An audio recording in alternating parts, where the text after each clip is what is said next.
மீகா எழுதின தீர்க்கதரிசன புஸ்தகம் 2ஆம் அதிகாரம் அதிலே 13ஆம் வசனத்தை வாசிங்க. தடைகளை நீக்கி போடுகிறவர் அவர்களுக்கு முன்பாக நடந்து போகிறார். அவர்கள் தடைகளை நீக்கி வாசலால் உட்பிரவேசித்து கடந்து போவார்கள். அவர்கள் ராஜா அவர்களுக்கு முன்பாக போவார். கர்த்தர் அவர்கள் முன்னணியில் நடந்து போவார். ஒரு விசை கூட கண்களை மூடி இந்த வார்த்தைக்காய் ஜெபிக்கிறோம். ஸ்தோத்திரம் கர்த்தாவே, இந்த நாளில் கூட அப்பா நீர் தந்ததான இந்த வார்த்தைக்காய் நன்றி செலுத்துகிறோம். கர்த்தர் இந்த வார்த்தையுடைய ரகசியங்களை எங்களுக்கு வெளிப்படுத்துவீராக. ஆவியானவர் பேசுவீராக. ராஜா ஆண்டவரே, எங்களுடைய ஞானம் குறைவுள்ளது. என் தேவன் சகலத்தையும் போதித்து நடத்துகிற தேவனாய் இருக்கிறீரப்பா.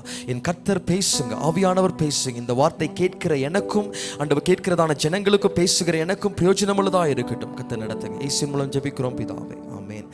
ஹல்லேலூயா, ஆமென். நம்ம அடிக்கடி நாம் ஜெபிக்கிறதான ஒரு வார்த்தை, அடிக்கடி நாம் பற்றி கொண்டு ஒரு விசுவாசத்தோடு ஜெபிக்கிறதான ஒரு வசனம் தான். ஆமென். தடைகளை நீக்கி போடுகிறவர் அவர்களுக்கு முன்பாக நடந்து போகிறார். ஹல்லேலூயா, ஆமென். இதுவரைக்கும் தேவன் நடத்தினார், இது இனிமேல் அல்ல, இதுவரைக்கும் அவர் தான் நமக்கு முன்னாடி நடந்தார். இந்த நாளை அறிந்து கொள்ளும்படியாகத்தான் மீண்டுமாக இந்த வசனத்தை தேவன் நினைப்பூட்டுகிறார். ஆமென். உங்கள் வாழ்க்கையிலே உங்களுக்கு முன்னாக போகிறவர் நம்முடைய கர்த்தர். ஆமென். தேவன் உங்கள் வாழ்க்கையிலே முன்னாக போகிறார். இந்த கடைசி காலத்தில் நாம் பார்க்கும் பொழுது, ஒருவேளை யார்கிட்ட கேட்டாலும் சொல்லுவாங்க, அநேக தடைகள் பாஸ்டர், எல்லா இடத்துலையும் தடை, எதுவுமே செய்ய முடியல. எந்த காரியத்தை செய்யணும்னு நான் முயற்சி பண்ணாலும் எல்லாமே தடை. நல்லா ஜெபிக்கிறேன், நல்லா வேதம் வாசிக்கிறேன், ஆண்டவர்கிட்ட தான் கேட்டுட்டு இருக்கிறேன், ஆனாலும் தடைகள் வாழ்க்கையில் நீங்கவே மாட்டேங்குது. அநேக தடைகள் வாழ்க்கையில் வந்து கொண்டே இருக்குது. ஆமென். இதனால் நாம் அறிந்து கொள்ள வேண்டும், தடைகளை நீக்கி போடுகிறவர் நமக்கு முன்பாக செல்லுகிறார். இதுவரைக்கும் அவர் தான் எல்லா தடைகளை மாற்றி கொண்டு வந்தார். இனிமேலும் தேவன் தடைகளை நீக்கி நமக்கு முன்பாக செல்லுகிறவராக இருக்கிறார். ஹல்லேலூயா, ஆமென். பிசாசு நம்முடைய வாழ்க்கையிலே அநேக தடைகளை கொண்டு வருவான். நம்முடைய வாழ்க்கையிலே தடைகளை உருவாக்குகிறவன், தடைகளை கொண்டு வருகிறவன் பிசாசாக இருக்கிறான். காரணம் என்னவென்று சொன்னால், எபிரேய நிருபர்காரர் சொல்லும் பொழுது, நாம் ஒரு ஓட்டத்திற்கென்று நியமிக்கப்பட்டிருக்கிறோம். எல்லாம் தெரிஞ்ச வசனம் தான். எபிரேயர் 12ஆம் அதிகாரம் 1ஆம் வசனத்தை வாசிங்க. ஆகையால் மேகம் போன்ற இத்தனை திரளான சாட்சிகள் நம்மை சூழ்ந்து கொண்டிருக்க, பாரமான யாவற்றையும் நம்மை சுற்றி நெருக்கி நிற்கிற பாவத்தை தள்ளிவிட்டு விசுவாசத்தை துவக்குகிறவரும் முடிக்கிறவருமாய் இருக்கிற இயேசுவை நோக்கி நமக்கு நியமித்திருக்கிற ஓட்டத்தை பொறுமையோடு ஓடக்கடவோம் என்று சொல்லி. ஆமென். எபிரேய நிருபர்காரர் சொல்லும் பொழுது, நமக்கு ஒரு ஓட்டம் நியமிக்கப்பட்டிருக்கிறது, நமக்கு ஒரு ஓட்டம் நியமிக்கப்பட்டிருக்கிறது. நமக்கு நியமிக்கப்பட்ட ஓட்டத்தை நாம் ஓட வேண்டும். ஏன் பிசாசு நம்முடைய வாழ்க்கையில் அதிகமான தடைகளை கொண்டு வருகிறான்? ஏன் நம்முடைய வாழ்க்கையில் அதிகமான போராட்டம்?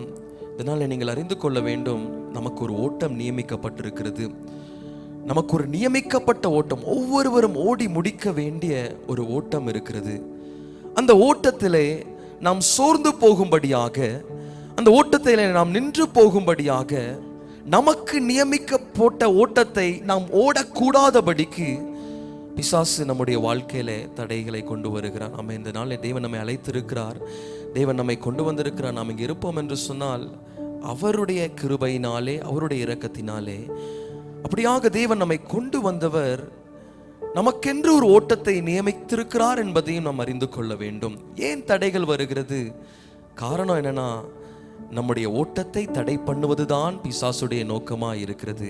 இந்த ஓட்டத்தை குறித்து அப்போஸ்தலனாகிய பவுல் சொல்லும் பொழுது, இந்த ஓட்டத்திற்கென்று சொல்லி ஒரு பலன் இருக்கிறது என்பதை அவர் வெளிப்படுத்துகிறார். நாம் 1 கொரிந்தியர் 9ஆம் அதிகாரத்திலே பார்க்கும் பொழுது, பெற்றுக்கொள்ளத்தக்கதாய் ஓடுங்கள், பந்தயத்திலே ஓடுகிறவன் அநேகர், ஆனாலும் ஒருவனே பந்தயத்தை பெற்றுக்கொள்ளுவான், ஆகினாலே பெற்றுக்கொள்ளத்தக்கதாய் ஓடுங்கள் என்று சொல்லி பவுல் இந்த ஓட்டத்தை குறித்து சொல்லுகிறார். ஆமென். இன்னொரு இடத்துல சொல்லும் பொழுது, பரம அழைப்பின் பந்தய பொருளுக்காக நான் லக்கை நோக்கி ஓடுகிறேன் என்று சொல்லி ஒரு பலனுக்காக பெற்றுக்கொள்ள போகிற ஒரு காரியத்திற்காக நான் ஓடுகிறேன் என்று சொல்லி பவுல் சொல்லுகிறார். ஆமென். ஆகினால் தான் தன்னுடைய ஓட்டத்தை முடிக்கும் போது சொல்லுகிறார், நல்ல போராட்டத்தை போராடினேன், என் ஓட்டத்தை முடித்தேன், விசுவாசத்தை காத்துக்கொண்டேன், இது முதல் நீதியின் கிரீடம் எனக்கு வைக்கப்பட்டிருக்கிறது அப்படின்னு சொல்லும் பொழுது இந்த ஓட்டம் நமக்கு நியமிக்கப்பட்டிருக்கிறது.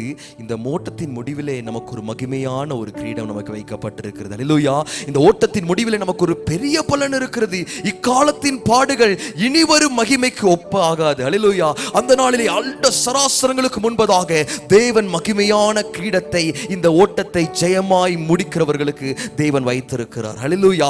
ஆகையினால் தான் பெற்றுக்கொள்ளத்தக்கதாய் ஓடுங்கள் என்று சொல்லி பவுல் சொல்லுகிறார். பரம அழைப்பின் பந்தய பொருளுக்காக லக்கை நோக்கி தொடருகிறேன் என்று சொல்லி பவுல் சொல்லுவதற்கான காரணம், இந்த ஓட்டத்தின் முடிவில் பாருங்க நமக்கு ஒரு பெரிய பலன் இருக்குது. ஆமென். இந்த கிறிஸ்தவ வாழ்க்கை சில நேரங்களில் கடினமானதான், இந்த ஓட்டம் நெருக்கமானதான், ஆனாலும் முடிவிலே ஒரு மகிமை இருக்கிறது. ஆமென். அந்த மகிமை இந்த உலகத்தில் நாம் எங்கேயுமே அடைய முடியாது, அந்த பலனை இந்த உலகத்தில் எங்கேயுமே அடைய முடியாது.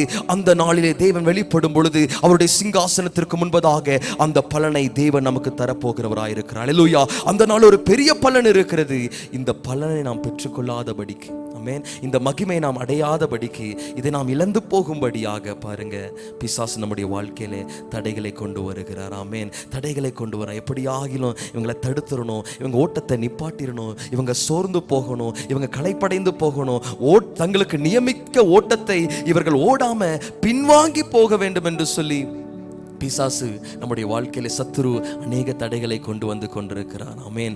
ஆனாலும் நம்முடைய தேவன் நமக்கு முன்பாக செல்லுகிறவராயிருக்கிறார். அல்லேலூயா. அவர் தடைகளை மாற்றுகிறவர், நமக்கு முன்பாக செல்லுகிறார். இதனால நாம் அறிந்து கொள்ள வேண்டிய காரியம், தடைகள் உண்டு, தடைகளை சத்துரு கொண்டு வருவான், ஆனால் நமக்கு முன்பாக போகிறவர் நம்முடைய ராஜாதி ராஜா, அவர் தடைகளை மாற்றுகிற தேவனாயிருக்கிறார். ஆமென். இஸ்ரவேல் ஜனங்கள் எகிப்திலிருந்து புறப்பட்ட உடனே பாருங்க முன்பதாக ஒரு பெரிய செங்கடல். இப்பதான் புறப்பட்டோம், கொஞ்ச நேரம் கூட ஆகல, ஆனால் முன்பதாக ஒரு பெரிய செங்கடல். ஆமென். அவங்க அநேகர் சோர்ந்து போனாங்க. அங்க எகிப்திலே இருந்திருப்போமே, எதற்காக இந்த ஓட்டம்? ஆண்டவர்களுக்கு ஒரு விசேஷித்த ஒரு நன்மை வைச்சிருந்தார். பாலும் தேனும் ஓடுகிறதான தேசம், நட்டாத தோட்டம், கட்டாத வீடு, ஒரு ஆசீர்வாதமான ஒரு வாழ்க்கை அவர்களுக்கு ஆண்டவர் வைத்திருந்தார். ஆனா அந்த பாதையிலே நடக்கும் பொழுது முதல்ல அவங்க சந்தித்த காரியம் ஒரு பெரிய தடை. ஹல்லேலூயா. செங்கடலை அவர்கள் சந்தித்தார்கள். ஆமென். அங்கே சொல்லப்பட்டிருக்கிறது, தேவன் மேகஸ்தம்பமாக அக்னி ஸ்தம்பமாக அவர்களுக்கு முன் நடந்தார். ஆமென். அங்கே சொல்லப்பட்டிருக்கிறது, அவர்களுக்கு முன் நடந்த தூதனானவர். யாத்திராகமம் 14ஆம் அதிகாரத்தில் கடைசியில் பார்க்கும் பொழுது அவர்களுக்கு முன் நடந்த தூதனானவர் என்று சொல்லி எழுதப்பட்டிருக்கிறது. இந்த தூதனானவர் யாரை குறிக்கிறது தெரியுமா? நம்முடைய அருமை இரட்சகராகிய இயேசு கிறிஸ்துவை குறிக்கிறதா இருக்கிறது. ஆமென். அந்த தூதனானவர் அவர்களுக்கு முன் நடந்தார் என்று சொல்லி எழுதப்பட்டிருக்கிறது. ஆகினாலே நமக்கு முன்பாக போகிறவர் நம்முடைய இரட்சகராகிய இயேசு கிறிஸ்து. ஆமென். நமக்கு முன்பாக போகிறவர் உலகத்தை ஜெயித்தவர், நமக்கு முன்பாக போகிறவர் மரணத்தை வென்றவர், அவர் சாவாமை உடையவர், மரணத்திற்கும் பாதாளத்திற்குமான திறவுகோலை உடையவர், ஒருவரும் பூட்டக்கூடாதபடிக்கு திறக்கிறவரும் ஒருவரும் திறக்கக்கூடாதபடிக்கு பூட்டுகிறவருமாகிய ராஜாதி ராஜா நமக்கு முன்பாக செல்லுகிறார். ஆமென்.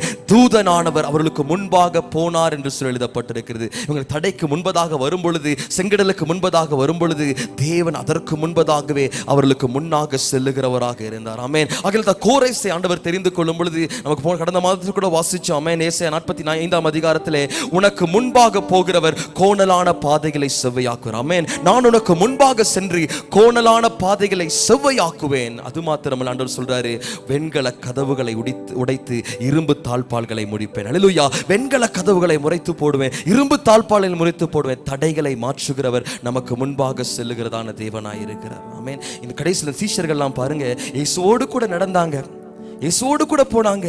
ஆனா இப்போ சிலுவையில் அவர் அறைஞ்சதுக்கு அப்புறம் அவங்க பாருங்க மிகவும் துக்கத்தோடு கூட இருக்கிறாங்க. என்ன செய்ய முடியுது, என்ன செய்ய போறோம், என்ன செய்வது என்று சொல்லி அறியாமல் அவர்கள் திகைத்து எங்கேயும் போக முடியாது. பார்த்தா கண்டுபிடிச்சிருவாங்க. பேதுரும் ஓடிட்டான். ஆண்டவர் கூட இருந்தவர் தானே, இயேசு கூட இருந்து இல்ல, உன்னுடைய பேச்சு அப்படிதான் இருக்குது, இல்லைன்னு சொல்லி மறுதலித்து ஓடிட்டான். எங்கேயுமே போக முடியாத ஒரு நிலைமை. ஆனா ஆண்டவர் ஒரு காரியத்தை வாக்கு பண்ணுகிறார். மத்தேயு எழுதின சுவிசேஷம் 26ஆம் அதிகாரம் 32ஆம் வசனத்தை வாசிங்க. மத்தேயு எழுதின சுவிசேஷம் 26ஆம் அதிகாரம் 32ஆம் வசனத்தை வாசிங்க. ஆயிலும் நான் உயிர்த்தெழுந்த பின்பு உங்களுக்கு முன்னே கலிலேயாவுக்கு போவேன் என்று ஆகிலும் நான் உயிர்த்தெழுந்த பின்பு உங்களுக்கு முன்னே நான் கலிலேயாவுக்கு போவேன். இப்போ மார்க் எழுதின சுவிசேஷத்தில் பார்க்கும் பொழுது இவர்கள் தேவனை பார்க்கும்படியாக ஒரு சரீரத்தை பார்க்கும்படியாக வந்த பொழுது அங்கே ஒரு வாலிபன் அமர்ந்திருக்கிறான். அவன் சொல்லுகிறதான காரியம் தான், அவர் இதோ உங்களுக்கு முன்பாக அவர் கலிலேயாவுக்கு போய் கொண்டிருக்கிறார். அல்லேலூயா. ஏனென்று சொன்னால் இவர்கள் இந்த கலிலேயாவிலே பூட்டப்பட்ட ஒரு அறைக்குள்ளாக எங்கேயும் போக முடியாத நிலைமை, கதவுகள் அடைக்கப்பட்டிருந்தது, சுவர்கள் நிறைந்திருந்தது, நடுவில் இருக்கிறாங்க, பூட்டப்பட்ட நிலைமை. இதற்கு மேல எங்க வாழ்க்கையில எல்லாமே முடிஞ்சிருச்சு.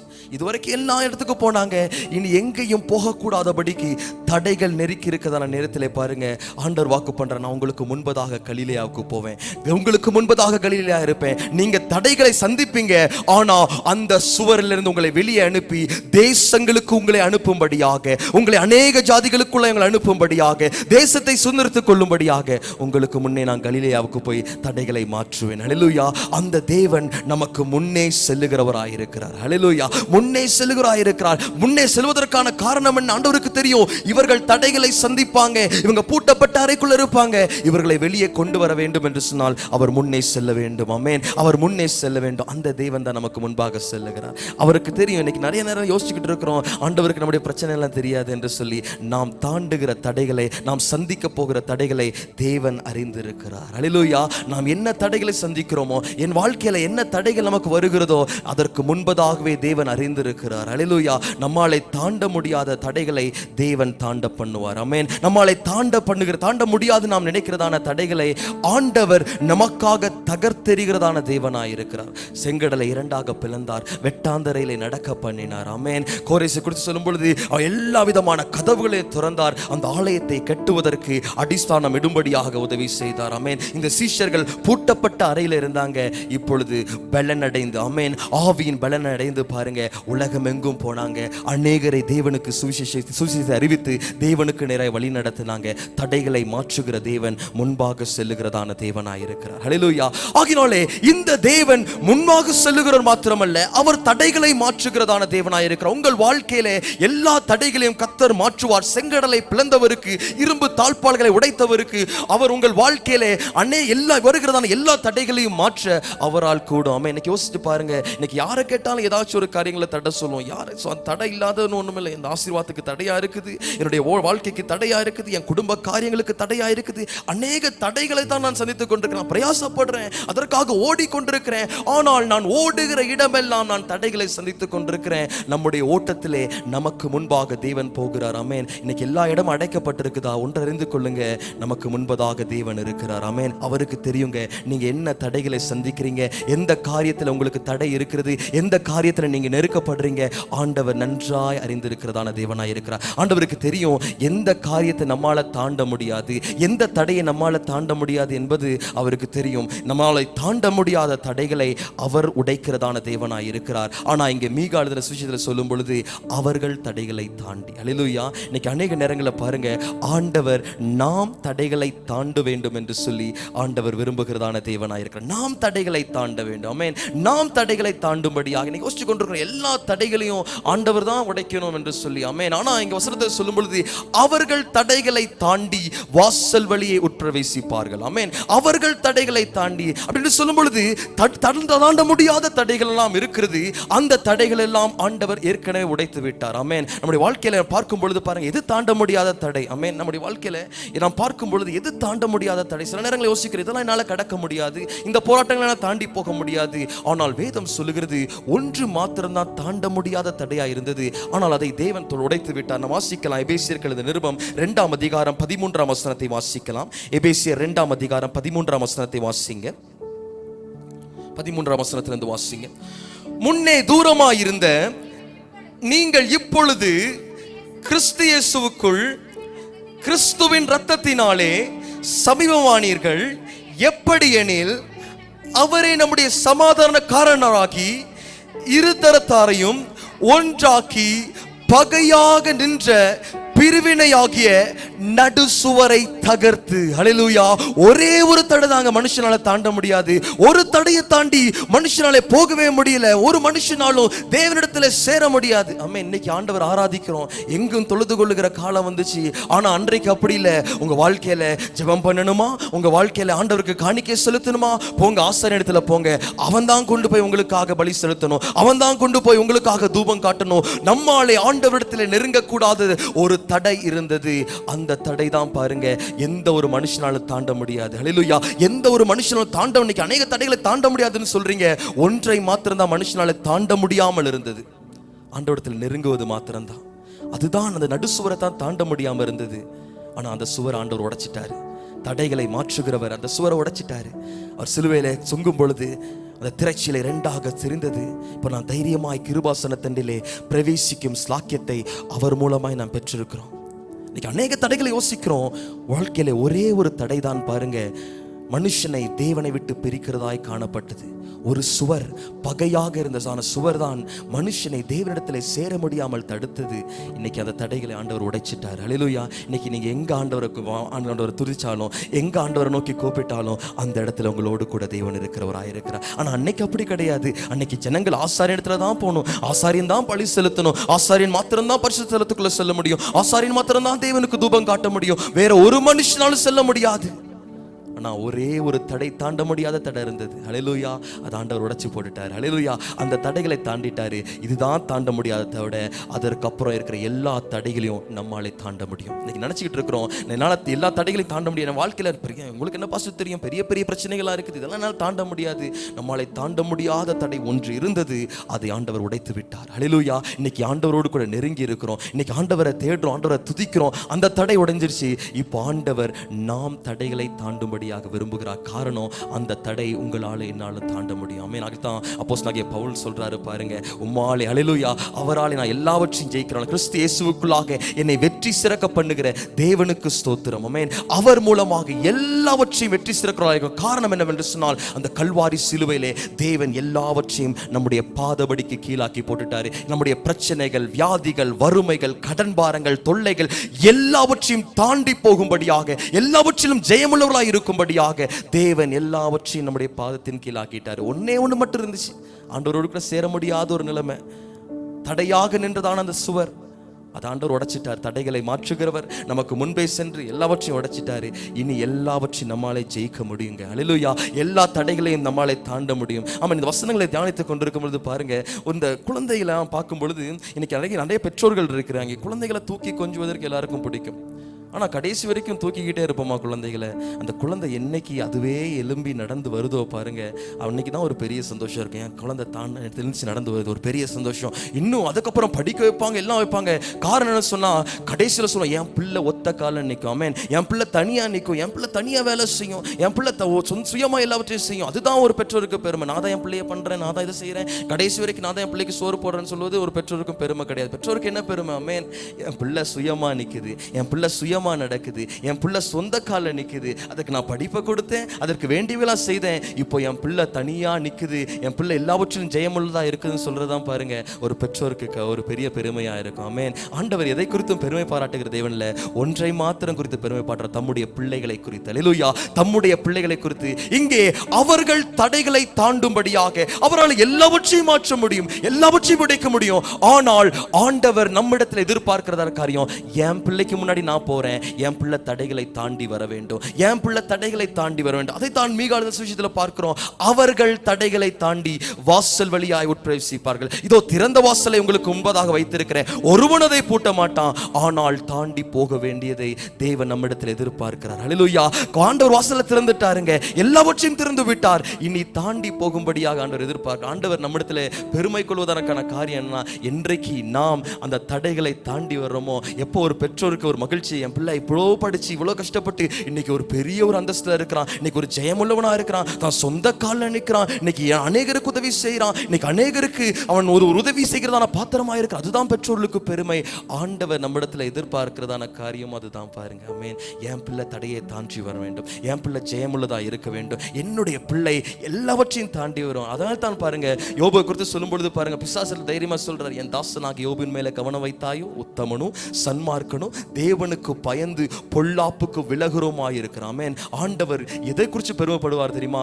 நம்மை குறித்து தான் பெருமைப்படுகிறதான தேவனாய் இருக்கிறார். ஹல்லேலூயா. நம்மை குறித்து பெருமைப்படுகிறதான தேவனாய். ஆண்டவர் பிசாசை பார்த்து சொல்றாரு, என் பாதாசன் மேல கவனம் வச்சா அவன் எவ்வளவு பெரிய சன்மார்க்கன் பாத்தியா? ஆண்டவர் ரொம்ப பெருமையோடு கூட ரொம்ப ஒரு சந்தோஷத்தோடு கூட சொல்றாரு. இன்னைக்கு அதே ஒரு சந்தோஷத்தை நாம் தேவனுக்கு கொடுக்கும்படியாக தான் நமக்கு முன்பாக செல்லுகிறவர். இப்ப கரங்களை நீட்டிட்டு என்கிட்ட வா. ஹல்லேலூயா. உனக்கு முன்பதாக எல்லா வாசலையும் திறந்துட்டேன், எல்லாம் திறக்கப்பட்டு இருக்கிறது. நான் தடைகளை மாற்றுகிற உனக்கு முன்பதாக இருக்கிறேன். என்கிட்ட வரமாட்டியா? தடைகளை தாண்டி வரமாட்டியான்னு சொல்லி நம் ஜெயம் எடுக்கிறவளா இருக்கும்படியாக ஆண்டவர் நம்மை கடந்து வர பண்ண. கடைசி வரைக்கும் என்ன தூக்கிட்டு தான் போகணும், கடைசி வரைக்கும் நான் சுமந்து கொண்டு தான் போகணும்னா என்னைக்கு நாம் நடக்க பழக போகிறோம்? ஹல்லேலூயா. என்னைக்கு நாம் தாண்ட போகிறோம்? எப்படி நாம் சொல்லுவோம் நாம் ஜெயமுள்ளவர்களா இருக்கிறோம்? ஹல்லேலூயா. எப்படி நம்மாலே சொல்ல முடியும் நாம் ஜெயமுள்ளவர்களா இருக்க முடியும் என்று சொல்லி? ஹல்லேலூயா.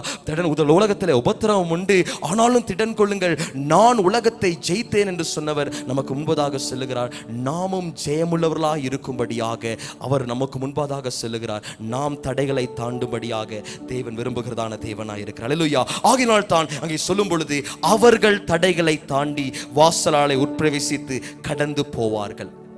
ஆமென். இன்னைக்கு அநேகர் பாருங்க, அநேகர் தடைகள் வரும் பொழுது ஆண்டவர் எப்படி ஆயில மாற்றிடணும், ஆண்டவர் தடைகளை மாற்றிடணும், ஆண்டவர் பிரச்சனைகளை மாற்றிடணும். ஆமென். இந்த தடைகள் எல்லாம் நம்மாலே கூடாத காரியம் கிடையாது. ஆமென். எல்லாவற்றையும் நம்மாலே தாண்ட முடியும். அதற்கான பலனை தேவன் கொடுத்திருக்க. எத்தனை பேர் விசுவாசிக்கிறேன் என்னால தடைகளை தாண்ட முடியும்? ஆமென். நான் தடைகளை தாண்டுகிறவனா இருக்கிறேன். எனக்கு முன்பதாக செல்லுகிறவர் என் தகப்பன் பெருமைப்படும் விதமாக, என் தேவன் பெருமைப்படும் விதமாக, என் தேவன் மகிமைப்படும் விதமாக நான் தடைகளை தாண்ட எனக்காக தேவன் திறந்த வாசலை வைத்திருக்கிறார். நின்னாலே தடைகளை தாண்ட முடியும். இன்னைக்கு சோர்ந்து போயிருக்க ஆண்டவரே, என் வாழ்க்கையில் அநேக தடைகள் இருக்குப்பா, என் வாழ்க்கையில் அநேக தடைகள் இருக்குது. அந்த தடைகள் தேவன் அறிவார். ஆமென். என்ன தடைகளை நீங்க சந்தித்துக் கொண்டிருக்கிறீங்களோ, என்னென்ன சுவர்களை நீங்க சந்தித்துக் கொண்டிருக்கிறீங்களோ ஆண்டவருக்கு நன்றாகவே தெரியும். ஆண்டவர் அங்கே நின்று பார்த்து கொண்டிருக்கிறார். என்னிடத்தில் நீ வரமாட்டியா? தடைகளை தாண்டி நீ வரமாட்டியா? உனக்காக எல்லாவற்றையும் செய்து விட்டேன். ஒன்று மாத்திரம் தான் மனுஷனாலே தாண்ட முடியாதது, ஒன்று மாத்திரம் தான் மனுஷனாலே தேவனிடத்தில் சேர முடியாத அளவுக்கு ஒரு சுவர் இருந்தது.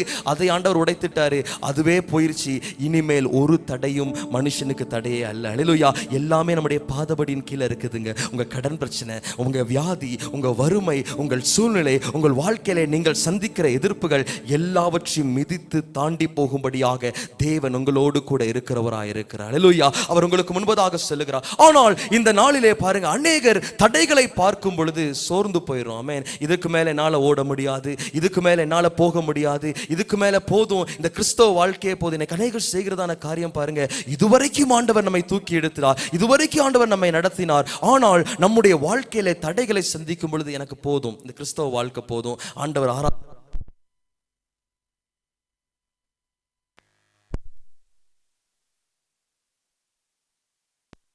அநேக ரட்சிக்கப்பட்டதான ஜனங்களே பாருங்க தேவனை விட்டு தூரம் போகிறதான நிலைமை தான் காணப்படுகிறது. ஆமென். இன்னைக்கு ஒருவேளை சோர்ந்து போயிருக்கிறீங்க, வாழ்க்கையில தடையா இருக்கும் பொழுது உங்க வாழ்க்கையில எதுக்கு இந்த கிறிஸ்தவ வாழ்க்கை, நான் ரட்சிக்கப்பட்டு என்ன பிரயோஜனம், இன்னும் தடைகளை சந்தித்துக் கொண்டிருக்கிறேன் என்று நினைக்கிறீங்களா? ஹல்லேலூயா. அப்படிப்பட்ட நினைப்பு நமக்கு வேண்டாம். ஹல்லேலூயா.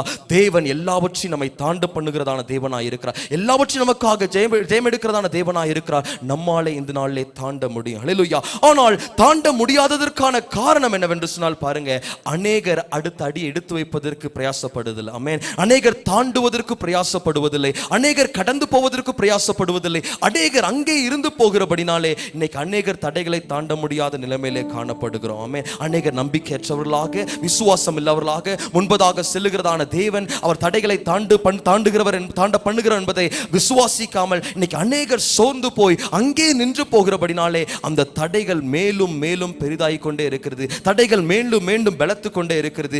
உதாரணங்களை காண்பிக்க விரும்புகிறேன். தடைகளை நாம் தாண்ட வேண்டும் என்று சொன்னால் முதலாவது அடுத்த அடி எடுத்து வைக்கிறவர்களா நாம் இருக்க வேண்டும். முதலாவது புறப்படுவர்களா இருக்க வேண்டும். தாவீதுடைய வாழ்க்கையை நாம் பார்க்கும் பொழுது 2 சாமுவேல் 5ஆம் அதிகாரத்திலே 19ஆம் வசனத்தை வாசிக்கலாம். அங்கே ஒரு சம்பவம் நடக்கிறதை பார்க்க முடியும். 2 சாமுவேல் 5ஆம் அதிகாரம் 19ஆம் வசனத்திலிருந்து வாசிங்க.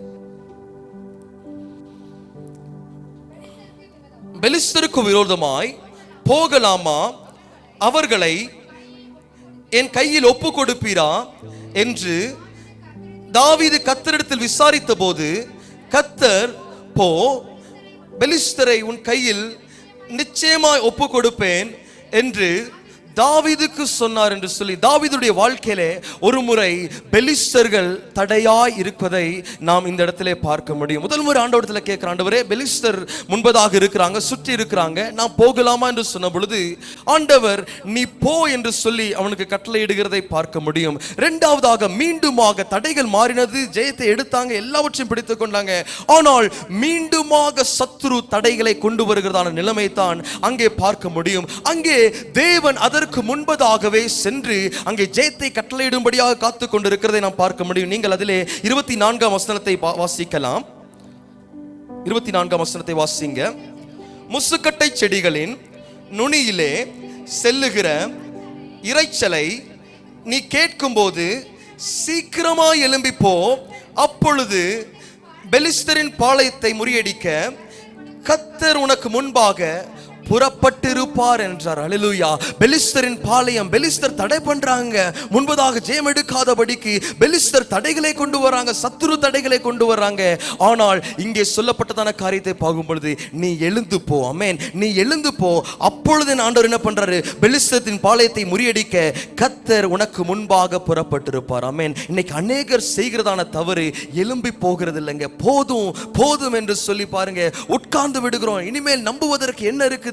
தடைகளை பார்த்து சோர்ந்து போய் போதும் இந்த கிறிஸ்தவ வாழ்க்கை, போதும் என்னுடைய விசுவாசம், போதும் என்னுடைய விசுவாச ஜீவம் என்று சொல்லி இன்னைக்கு அநேகர் சோர்ந்து போய் உட்கார்ந்து கொண்டிருக்கோம். ஆண்டவரை நம்பணும், என்ன வருது? இன்னைக்கு அநேக தடைகள் வருகிறது, இனிமே ஏன் நான் இந்த ஆண்டவருக்காக ஓடணும், பிரயோஜனம் என்ன என்று சொல்லி பாருங்க இன்னைக்கு அநேகர் நினைத்து கொண்டிருக்கிறாங்க. ஆனால் பாருங்க ஆண்டவர் முன்பதாக செல்லுகிறவர், ஜெயத்தை கட்டளையிடும்படியாக, பெலிஸ்தரை ஒப்பு கொடுக்கும்படியாக ஆண்டவர் முன்பதாக புறப்பட்டுட்டாரு. ஆனா ஜெயம் எப்போ தெரியுமா வரும்? தடைகள் எப்போ தெரியுமா வரும்? எப்பொழுது எழும்பி போறாங்களோ, ஆமென், எப்பொழுது எழும்பி போறாங்களோ. இன்னைக்கு அநேகர் அந்த செடிக்குள்ளேயே உட்காந்துட்டு ஆண்டவர் எல்லாத்தையும் செய்யட்டும், அது வரைக்கும் நான் இங்கே உட்காந்துக்கிட்டே இருக்கேன்னு காத்துக்கிட்டே இருக்கிற வரைக்கும் பாருங்க ஆண்டவர் நம்முடைய வாழ்க்கையில தடைகளை மாற்ற போகிறதே கிடையாது.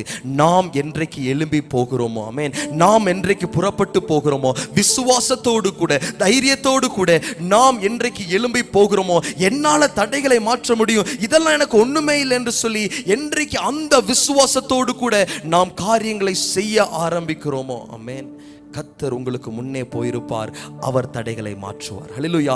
அப்பொழுது கர்த்தர் உங்களுக்கு முன்னே போய் எலிசரின் பாளையத்தை ஆண்டவர் நிர்மூலம் பண்ணுவார். ஆமென். இன்னைக்கு அநேகருடைய வாழ்க்கையில தடைகள் மாறாமல் இருப்பதற்கான காரணம் போதும் அங்கே நின்றபடினாலே, போதும் அங்கே நின்றபடினாலே, நம்பிக்கையற்றவர்களாய் நின்று போகிறபடினாலே இன்னைக்கு தடைகள் வலுத்து கொண்டே இருக்குது. ஆண்டவர் முன்பாக போகிறவர் தான், தடைகளை மாற்றுகிறவர் தான். ஆனால் தடைகள் எப்போ மாறும்னு கேட்டீங்கன்னா, என்னைக்கு தடையை தாண்ட நீங்களும் நானும் புறப்படுகிறோமோ அன்றைக்கு தான் ஆண்டவர் தடைகளை மாற்றும்படியாக நமக்காக கிரியை செய்கிறவராக இருக்கிறார். ஆமென். இன்னைக்கு அநேகர் புறப்படுறது இல்லைங்க. ஆமென். பேசுகிறதான எனக்கும் உங்களுக்கும் தான். ஆமென். சபையை கட்டுகிறதான காரியம், இந்த வசனத்தை தியானிக்கும் பொழுது ஆண்டவர் அதை தான் உணர்த்தினார். நீ முதல்ல கால் எடுத்து வைப்பா, நீ முதல்ல போனாதானே, ஆமென், நீ முதல்ல புறப்பட்டு போனாதானே. அதனால வசனம் உங்களுக்கு மாத்திரம் நான் சொல்லலை, இந்த வசனம் அதிகமாக என்னையும் கொத்துச்சு. அடுத்து நீங்க புறப்பட்டு போகும் பொழுது தான் தடைகளை மாற்றுகிறவர் கிரியை செய்கிறவராக இருக்கிறார். ஆமென். ஆகினால உங்கள் வாழ்க்கையில அந்த நம்பிக்கை வேண்டுங்க. நீங்க எழும்பி போகும்பொழுது உட்கார்ந்து கொண்டே ஆண்டவரே நீங்க கிரியை செய்யணும், ஆண்டவரே நீங்க அற்புதம் செய்யணும், ஆண்டவரே நீங்க தடைகளை மாற்றணும், நீங்க காரியங்களை வாய்க்க பண்ணணும்னா ஒரு பொழுதும் இல்லை. ஆண்டவருக்காக என்னைக்கு எழும்பி போக ஆரம்பிக்கிறீங்களோ, அன்றைக்கு புறப்பட்டு போக ஆரம்பிக்கிறீங்களோ, வசனம் தெளிவா சொல்லுகிறது, சீக்கிரமாய் எழும்பி போ, அப்பொழுது பெலிஸ்தரின் பாளையத்தை முறியடிக்க கர்த்தர் உனக்கு முன்பாக புறப்பட்டிருப்பார். ஆமென். நீ எழும்பி போ, அப்பொழுது பெலிஸ்தரின் பாளையத்தை முறியடிக்க கர்த்தர் உனக்கு புறப்பட்டிருப்பார். ஆமென். இன்னைக்கு எழும்பி போகாம இருக்கிறபடினாலே ஆண்டவரும் நாம் வரும் வரைக்கும் காத்துக்கிட்டே தான் இருக்கிறார். ஆமென். இன்னைக்கு எழும்பி போவோம். இங்க மாத்திரமல்ல, தெபொராள் பாராக்குடைய வாழ்க்கையை நாம் பார்க்கும் பொழுது நியாயாதிபதிகளின் புஸ்தகத்தில் திருப்பிக் கொள்ளுங்கள். நியாயாதிபதிகளின் புஸ்தகம் 4ஆம் அதிகாரம், அதில் 7ஆம் வசனத்தை வாசிக்கலாம். நியாயாதிபதிகளின் புஸ்தகம் 4ஆம் அதிகாரம் 7ஆம் வசனத்தை வாசிங்க.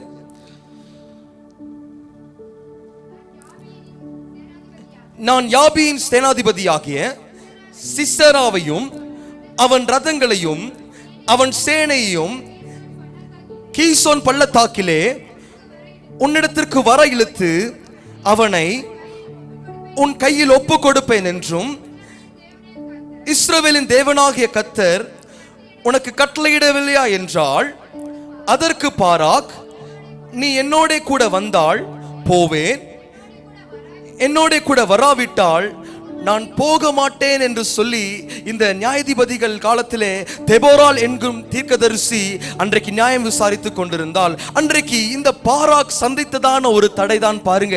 சிசரா என்கிறதான ஒரு மனுஷன், அவனுக்கு 900 ரதங்கள் இருந்தது, இரும்பு ரதங்கள் இருந்தது.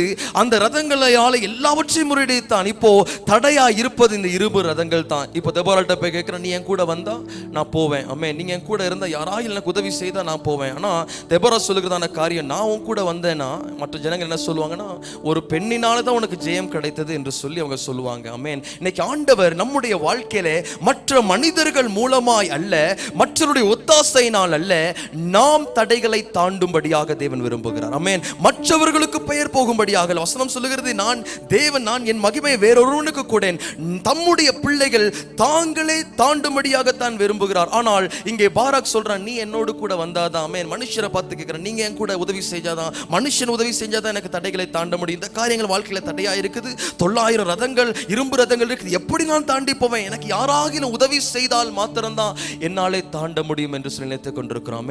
இந்த நாளில் யோசிச்சு கொள்ளுங்க, உங்க வாழ்க்கையில உதவி செய்வதற்கு மனுஷன் தேவையில்லை, உங்களுக்கு முன்பதாக தேவன் புறப்பட்டிருக்கிறார். ஆமென். தேவனே உங்களுக்கு உதவி செய்வார். இன்னைக்கு அநேக நேரங்களே மனுஷனை நம்பிக்கொண்டு இருக்கிறபடினாலே, மனுஷனுடைய ஒத்தாசை நம்ம எதிர்பார்த்து கொண்டிருக்கிறபடினாலே நம்மாலே தடைகளை தாண்ட முடியல. அதற்கு பின்பதாகத்தான் தெபோரா சொல்லும் பொழுது, அதிலே 14ஆம் அதிகார வசனத்தை வாசிங்க. 14ஆம் வசனம். அப்பொழுது தெபோராள் பாராக்கை நோக்கி, எழுந்து போ, கர்த்தர் சிசராவை உன் கையில் ஒப்பு கொடுக்கும் நாள் இதுவே, கர்த்தர் உனக்கு முன்பாக புறப்படவில்லையா என்றான். அப்பொழுது பாராக்கும் அவன் பின்னாலே 10,000 பேரும் தாபோன் மறையிலே இறங்கினார்கள். இப்ப மீண்டுமாக தெபோரா சொல்றான், நீ புறப்பட்டு போப்பா. ஆமென். நீ புறப்பட்டு போ, கர்த்தர் உனக்கு முன்பாக புறப்படவில்லையா? இன்னைக்கு அநேகரை பார்த்து சொல்றாரு, நீங்க செய்ய வேண்டிய காரியங்களை நீங்க தைரியத்தோடு கொண்டு முன்னோக்கி போங்க, நீங்க புறப்பட்டு போங்க, கர்த்தர் உங்களுக்கு முன்பாக புறப்படவில்லையா? ஆமென். பாராக் போனா, அத்தனை ஜனங்களோடு கூட போனா, எவ்வளவு இரும்பு ரதங்கள் இருந்தாலும் ஒன்றையும் விடாம எல்லாவற்றையும் முறியடித்தார்கள் என்று சொல்லி வசனம் சொல்லுகிறது. ஆமென். கர்த்தர் முன்பதாக புறப்பட்டு விட்டார். இன்னைக்கு நீங்களும் நானும் தான் அடுத்த காலை எடுத்து வைப்பதற்கு, புறப்படுவதற்கு, விசுவாசத்தோடு கூட அடுத்த அடி எடுத்து வைப்பதற்கு தயங்கி கொண்டிருக்கிறோம். என் வாழ்க்கையில முன்னேறுவதற்கு அடுத்த அடிகளை எடுத்து வைப்பதற்கு தயங்கி கொண்டிருக்கிறோம். யாராக எனக்கு உதவி செய்யணும், மனுஷன் எனக்கு உதவி செய்யணும், நீங்க இன்னும் கூட வரணும் என்று சொல்லி இன்னைக்கு மனுஷனுடைய ஒத்தாசை எதிர்பார்த்து கொண்டிருக்கிறோம். தெபோராள் பாராக்கை பார்த்து சொல்றாரு, நீ புறப்பட்டு போ. ஆமென். உனக்கு முன்பதாக கர்த்தர் புறப்படவில்லையா? ஆமென். உங்களுக்கு முன்பதாக கர்த்தர் புறப்படவில்லையா? எந்த காரியத்தில் நீங்க சோர்ந்து போயிருக்கிறீங்க, ஆண்டவர் விட்டு எதுல பின்வாங்கி போயிருக்கிறீங்க, உங்களுக்கு ஒரு ஓட்டம் இருக்குது, இந்த ஓட்டத்தில் ஏன் நின்று போயிருக்கிறீங்க? புறப்பட்டு தொடர்ந்து ஓடுங்கள். தேவன் உங்களுக்கு முன்பதாக புறப்படவில்லையா? அவர் உங்கள் வாழ்க்கையிலே நீங்கள் தடைகளை மிதித்து தாண்டும்படியாக தேவன் உங்களுக்கு ஜெயத்தை கட்டளையிடுகிறவராய் இருக்கிறார். ஆமென். இரும்பு ரதங்கள் தான், 900 ரதங்கள் தான், யாராலையும் முறியடிக்க முடியல. ஆனால் இவர்கள் புறப்பட்டு போன பொழுது அவளுக்கு முன்னே சென்றதான தேவன் அவர்களுக்கு ஜெயத்தை கட்டளையிட்டார். ஆமென். என்னைக்கு ஆண்டவர் தடைகளை உடைப்பார் என்று சொன்னா, என்னைக்கு விசுவாசத்தோடு கூட அடித்த கடி எடுத்து வைக்கிறோமோ, ஆமென், விசுவாசத்தோடு கூட அடுத்த அடி எடுத்து வைக்கிறோமோ, அன்னைக்கு தான் ஆண்டவர் உங்கள் வாழ்க்கையில தடைகளை மாற்றுகிறதான தேவனாய் இருக்கிறார். ஆமென். என்னைக்கு நாம் புறப்பட்டு போக தயாராக இருக்கிறோமோ, இன்னைக்கு அதுதாங்க நான் பண்றதான தப்பு. ஏதாயிலும் பிரச்சனை வரும் பொழுது பாருங்க, ஏதோ நடக்கட்டும் என்று சொல்லி சோர்ந்து போய் ஒரு இடத்துல உட்கார்ந்துட்டு, போதும், இதுக்கு மேல என்னால தாண்ட முடியாது என்று சொல்லி பிரச்சனைகளை ஆண்டவர் மாற்ற வேண்டும் என்று சொல்லி ஜெபித்து கொண்டே இருக்கிறோம். ஆனால் பலன் இல்லாமல் போவதற்கான காரணம் என்னவென்று சொன்னால், ஆண்டவருக்கு நன்றா தெரியும் நம்மால அந்த பிரச்சனை ஈஸியா சால்வ் பண்ண முடியும். சால்வ் பண்ண முடியாத பிரச்சனை இல்லை, தாண்ட முடியாத போராட்டங்களே கிடையாது. எல்லாவற்றையும் நம்மாலே தாண்ட முடியும். எல்லாவற்றையும் நம்முடைய பாதப்படியின் கீழ் மாற்றி இருக்கிறார். நமக்கு முன்பதாக இருக்கிறவர் ராஜாதி ராஜாவா இருக்கிறார். ஒரு ராஜா முன்னாடி போகும்பொழுது எதுக்குங்க கவலைப்பட வேண்டாம்? சங்கீதக்காரன் சொல்ல, யார் அந்த மகிமையின் ராஜா? சேனைகளின் தேவனாகிய கர்த்தராமே. ஆமென். அவரே அந்த மகிமையின் ராஜா. அந்த மகிமையின் ராஜா முன்னாடி போகும் பொழுது அடுத்த காலை எடுத்து வைப்பதற்கு ஏன் நாம் தயங்க வேண்டும்? ஏன் சோர்ந்து போயிருக்கணும்? ஏன் இந்த ஆவிக்குரிய வாழ்க்கையில விசுவாச பாதையிலே ஏன் சோர்ந்து போய் ஒரு இடத்திலே போதும் என்று சொல்லி இன்னைக்கு முடங்கி இருக்க வேண்டும்? கர்த்தர் நம்மை அழைத்திருக்கிறார், நமக்கென்று ஒரு ஓட்டத்தை நியமித்திருக்கிறார். அநேக தடைகளை கொண்டு வருவாங்க, அநேகர் தூற்றுவாங்க, அநேகர் பேசுவாங்க, தாங்க நாம் ஏன் சோர்ந்து போக வேண்டும்? அதையெல்லாம் தாண்டி புறப்படும்படியாகத்தான் தேவன் விரும்பி கொண்டிருக்கிறார். நாம் அதையும் தாண்டி நம்முடைய ஓட்டத்தை ஓட பிரயாசப்படும் பொழுது, நமக்கு நியமிக்கப்பட்டிருக்க ஓட்டத்தை ஓட நாம் பிரயாசப்படும் பொழுது, அந்த விசுவாச பாதையிலே இன்னும் அதிகமாக தேவனுக்காக ஓட பிரயாசப்படும் பொழுது, அப்பொழுதுதாங்க ஆண்டவர் உங்கள் வாழ்க்கையில கிரியை செய்வார். ஆமென். இன்னைக்கு அநேகர் பின்மாற்றத்துக்குள்ள போயிருக்கிறாங்க, அநேகர் வழி விலகி போயிருக்கிறாங்க, எவ்வளவோ ஓடுனாங்க, எவ்வளவு மகிமையான காரியங்களை செய்து அநேகர் பின்மாற்றத்துக்குள்ள இருக்கிறாங்க. இந்த நாளிலே உங்க பிரச்சனைகளை பார்த்து போராடாதீங்க, மற்றவங்க சொல்றதை குறித்து கலங்கி போகாதீங்க. நீங்க புறப்பட்டு போங்க. என்னை அழைத்தவர் ஆண்டவர், எனக்கென்று ஒரு ஓட்டத்தை நியமித்து வைத்திருக்கிறார். அந்த ஓட்டத்தை தடுப்பதற்கு பிசாசு எவ்வளவு தடைகளை கொண்டு வந்தாலும் நான் நிற்க போறது கிடையாது. நான் தொடர்ந்து ஓடிக்கொண்டே இருப்பேன். பந்தய பொருளை பெறும் வரைக்கும் நான் ஓடிக்கொண்டே இருப்பேன். அவரை காணும் வரைக்கும் நான் ஓடிக்கொண்டே இருப்பேன் என்று சொல்லி புறப்பட்டு போங்கள். உங்களுக்கு முன்பதாக கர்த்தர் போயிருக்கிறார். அவர் தடைகளை மாற்றுவார். ஹல்லேலூயா. அவர் தடைகளை மாற்றுவார். அந்த தேவன் உங்களுக்கு முன்பதாக இருக்கிறார். ஆமென். ஆகினாலே அடுத்த அடி நாம் தடைகளை மாற்ற வேண்டும் என்று சொன்னால் நாம் புறப்படுகிறவர்களா இருக்க வேண்டும். ஆமென். இன்னுமாக இந்த தடைகளை தாண்டி போக வேண்டும் என்று சொன்னால் வெறுமனே புறப்பட்டா போதுமா? ஆமென். வசனத்தை யோசிக்கும் பொழுது, தியானிக்கும் பொழுது, ஆண்டவரே என்ன செய்ய வேண்டும், என் பகுதியில் என்ன செய்ய வேண்டும்? ஆமென். இன்னைக்கு நிறைய நேரங்களில் நம் பகுதியில் என்ன செய்ய வேண்டும் என்று சொல்லி நாம் சிந்திக்கிறது கிடையாது. ஆண்டவரே என்னிடத்திலே தடைகளை தாண்டுகிறவனாக, தடைகளை கடந்து போகிறவனாக நான் மாற வேண்டும் என்று சொன்னால், என்னுடைய வாழ்க்கையிலே தடைகள் நீங்க வேண்டும் என்று சொன்னால் நான் என்ன செய்ய வேண்டும்? நான் எப்படிப்பட்டவனாய் மாற வேண்டும்? எந்த ஒரு ஆசீர்வாதமுமே பாருங்க, எந்த ஒரு நம்முடைய வாழ்க்கையில், கிறிஸ்தவ வாழ்க்கைன்னு சொல்லும் பொழுது, ஆசீர்வாதமா இருந்தாலும் சரி, சாபமா இருந்தாலும் சரி, அது உங்களாலும் என்னாலே மட்டும்தான். ஆமென். நம்முடைய வாழ்க்கையில் ஆசீர்வாதத்திற்கு காரணம் நம்முடைய நடக்கை தான். நம்முடைய வாழ்க்கையில சாபத்திற்கு காரணம், பிரச்சனைக்கு காரணம், போராட்டத்துக்கு காரணம் நம்முடைய நடக்கை தான். ஆமென். மற்றவங்களை யோசிச்சுட்டு அவங்களால தான் பிரச்சனை, இவங்களால தான், இவங்க தான் அவங்கள. நம்முடைய வாழ்க்கையில சாபத்திற்கும் ஆசீர்வாதத்திற்கும் நாம் தான் காரணம். ஆண்டவர் அதான் சொல்றாரு, உங்களுக்கு முன்பதாக ஆசீர்வாதத்தையும் வைத்திருக்கிறேன், உங்களுக்கு முன்பதாக சாபத்தையும் வைத்திருக்கிறேன், நீங்கள் எதை தெரிந்து கொள்றீங்கன்னு தான் ஆண்டவர் உபாகமத்தில் சொல்லுகிறதை நாம் பார்க்க முடியும். ஆகையால் ரெண்டுத்திற்குமே நாம் காரணம் தான். இந்த தடைகளை தாண்ட வேண்டும் என்று சொன்னாலும் அது நம்மாலே தான் முடியும். அல்லேலூயா. அதற்கு நாம் என்ன செய்ய வேண்டும் என்று சொல்லி தியானித்துக் கொண்டிருக்கும் பொழுது ஆண்டவர் ஒரு சம்பவத்தை காண்பித்தார். ஆமென். இந்த மோசே இதுவரைக்கும் இஸ்ரவேல் ஜனங்களை வழிநடத்தி வந்தார், இதுவரைக்கும் நடத்தி வந்துட்டாரு. இப்பொழுது மோசே வயதாயிருச்சு. இப்போ மோசேக்கு பின்பதாக ஜனங்களை வழிநடத்த வேண்டும் என்கிறதான சூழ்நிலை வரும் பொழுது தேவன் யோசுவாவை தெரிந்து கொண்டார். நூனின் குமாரனாகிய யோசுவாவை மோசேயின் ஸ்தானத்திலே ஜனங்களை நடத்தும்படியாக தெரிந்து கொண்டார். அப்பொழுது இந்த பொறுப்பை பாருங்க, மோசே யோசுவாவுக்கு கொடுக்கும் பொழுது அவர் ஆசீர்வதிக்கிறதான ஒரு காரியம், அவனுக்கு அறிவித்ததான ஒரு காரியம், இன்றைக்கு எப்படி இந்த வசனத்தை ஆண்டவர் நமக்கு ஞாபகப்படுத்தினாரோ அதே போல யோசுவாவுக்கு ஞாபகப்படுத்தினதான ஒரு வசனம் தான் உபாகமம் 31 அதிகாரம் 7 வசனத்திலிருந்து வாசிங்க. உபாகமம் 31 அதிகாரம் 7 வசனத்திலிருந்து வாசிங்க. உபாகமம் 31 அதிகாரம் 7 வசனம். பின்பு மோசே யோசுவாவை அழைத்து இஸ்ரவேலர் எல்லோரும் பார்த்திருக்க அவனை நோக்கி, பலங்கொண்டு திடமனதாயிரு, கர்த்தர் இவர்களுக்கு கொடுப்பேன் என்று இவருடைய பிதாக்களுக்கு ஆணையிட்ட தேசத்திற்கு நீ இந்த ஜனத்தை அழைத்து கொண்டு போய் இதை இவர்கள் சுதந்திரிக்கும்படி செய்வாய். கர்த்தர் தாமே உனக்கு முன்பாக போகிறவர், அவர் உன்னோடு இருப்பார், அவர் உன்னை விட்டு விலகுவதும் இல்லை, உன்னை கைவிடுவதும் இல்லை, நீ பயப்படவும் கலங்கவும் வேண்டாம் என்றார். ஆமென். இவ்வளவு பெரிதான ஒரு காரியத்தை பொறுப்பை மோசே யோசுவாவிடத்திலே கொடுக்கும் பொழுது அங்கேயும் அவர் ஞாபகப்படுத்துற ஒரு காரியம் என்ன கேட்டீங்கன்னா, நீ கொண்டு போவ கர்த்தர் உனக்கு முன்பாக செல்வார். ஆமென். யோசுவா, நீ தடைகளை தாண்டி போவ, உனக்கு முன்பதாக இருக்கிற காரியங்களை நீ தாண்டி போவ, கர்த்தர் உனக்கு முன்பாக செல்வார் என்று சொல்லி இந்த யோசுவா பார்க்கும் பொழுது, நாம் செங்கடல் அனுபவம் யோசுவாக்கு இருக்கு. அப்ப பார்க்கும் பொழுது பாருங்க, ஆண்டவர் வந்தார், மோசே கையை நீட்டின உடனே ஆண்டவர் கீழ் காற்று அனுப்பினார், இரவு முழுவதும் காற்று அடித்தது. காலையில பார்க்கும் பொழுது கடல் ரெண்டாக பிளந்திருக்குது, நடந்து வந்தாங்க. அப்போ இந்த அனுபவம் தான் யோசுவாவுக்கு இருக்குது. ஆனால் இப்பொழுது மோசே இவருக்கு ஞாபகப்படுத்தும் பொழுது, ஆண்டவர் உனக்கு முன்பாக போவார், நீ ஜனங்கள் நடத்தி கொண்டு போவான்னு சொல்லும் பொழுது, இந்த யோசுவாவுடைய வாழ்க்கையில இந்த முதல் அனுபவத்திலே ஆண்டவர் சொல்லுகிறதான காரியம் என்ன தெரியுமா? யோசுவாவின் புஸ்தகம் 1 அதிகாரம் அதுல 2 வசனத்தை வாசிங்க. யோசுவாவின் புஸ்தகம் 1 அதிகாரம் 2 வசனம்.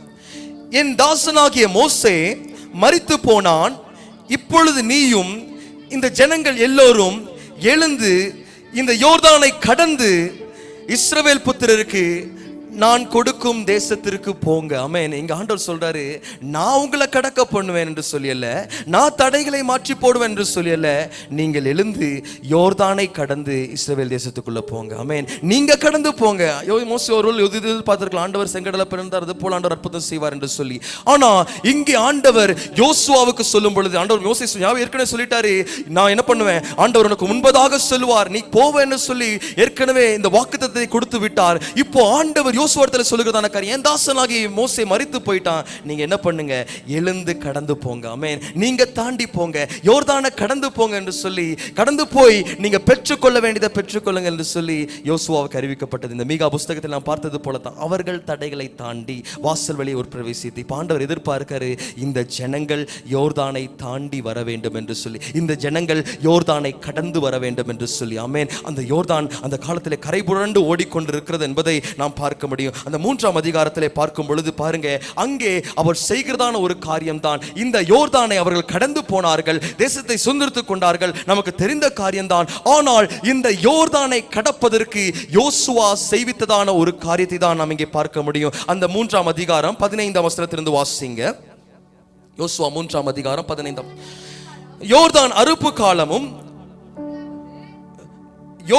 யோர்தான் அறுப்பு காலம் முழுவதும் கரை புரண்டு போம், பெட்டியை சுமக்கிற ஆசாரியரின் கால்கள் தண்ணீரின் ஓரத்திலே பட்டவுடனே மேலிருந்து ஓடி வருகிற தண்ணீர் நின்று சார்தானுக்கு அடுத்த ஆதாம் ஊர் வரைக்கும் ஒரு குவியலாக குவிந்தது.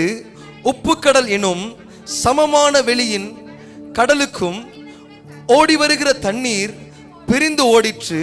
அப்பொழுது ஜனங்கள் எரிகோவுக்கு எதிரே கடந்து போனார்கள் என்று சொல்லி. ஆமென். இந்த கடந்து போகிற அனுபவம் ஆண்டவர் சொல்லிட்டாரு, நீங்க எழுந்துச்சு போங்க. ஆமென். நீங்க யோர்தானை கடந்து போங்க, நீங்க யோர்தானை கடந்து போக வேண்டும் என்று சொல்லும் பொழுது பாருங்க, அந்த யோர்தான் கரை புரண்டு ஓடிக்கொண்டிருந்தது. ஆமென். அந்த யோர்தான் கரை புரண்டு ஓடிக்கொண்டிருந்தது. ஆனா அந்த இடத்தை கடந்து போகும் பொழுது பாருங்க, ஆசாரியருடைய கால்கள் தண்ணீரில் பட்ட உடனே அந்த யோர்தான் பிரிந்து போனது. ஆமென். அப்படின்னு சொல்லும் பொழுது, ஆண்டவரே ஆசாரியர்கள் தானா, நாங்களும் ஆசாரியரா? ஆமென். நாங்களும் ஆசாரியரா என்று சொல்லி நாம் ஒருவேளை யோசிக்கலாம். பேதுரு சொல்லும் பொழுது, நாம் தான் ராஜரீகமான ஆசாரிய கூட்டமாக இருக்கிறோம். ஹல்லேலூயா. நாம் தான் ராஜரீகமான ஆசாரிய கூட்டமாக இருக்கிறோம். பாருங்க, ஆண்டவர் சொல்லிட்டாரு, நீங்க கடந்து போங்க, போய் தேசத்தை சுதந்திரித்துக் கொள்ளுங்க, உங்களுக்கு கானான் தேசம் கொடுக்கப்பட்டாச்சு. ஆமென். நீங்க கடந்து போங்க. இப்போ கடக்க வேண்டும், கரை புரண்டு ஓடிக்கொண்டிருக்கிறது, தடையாக ஓடிக்கொண்டிருக்கிறது.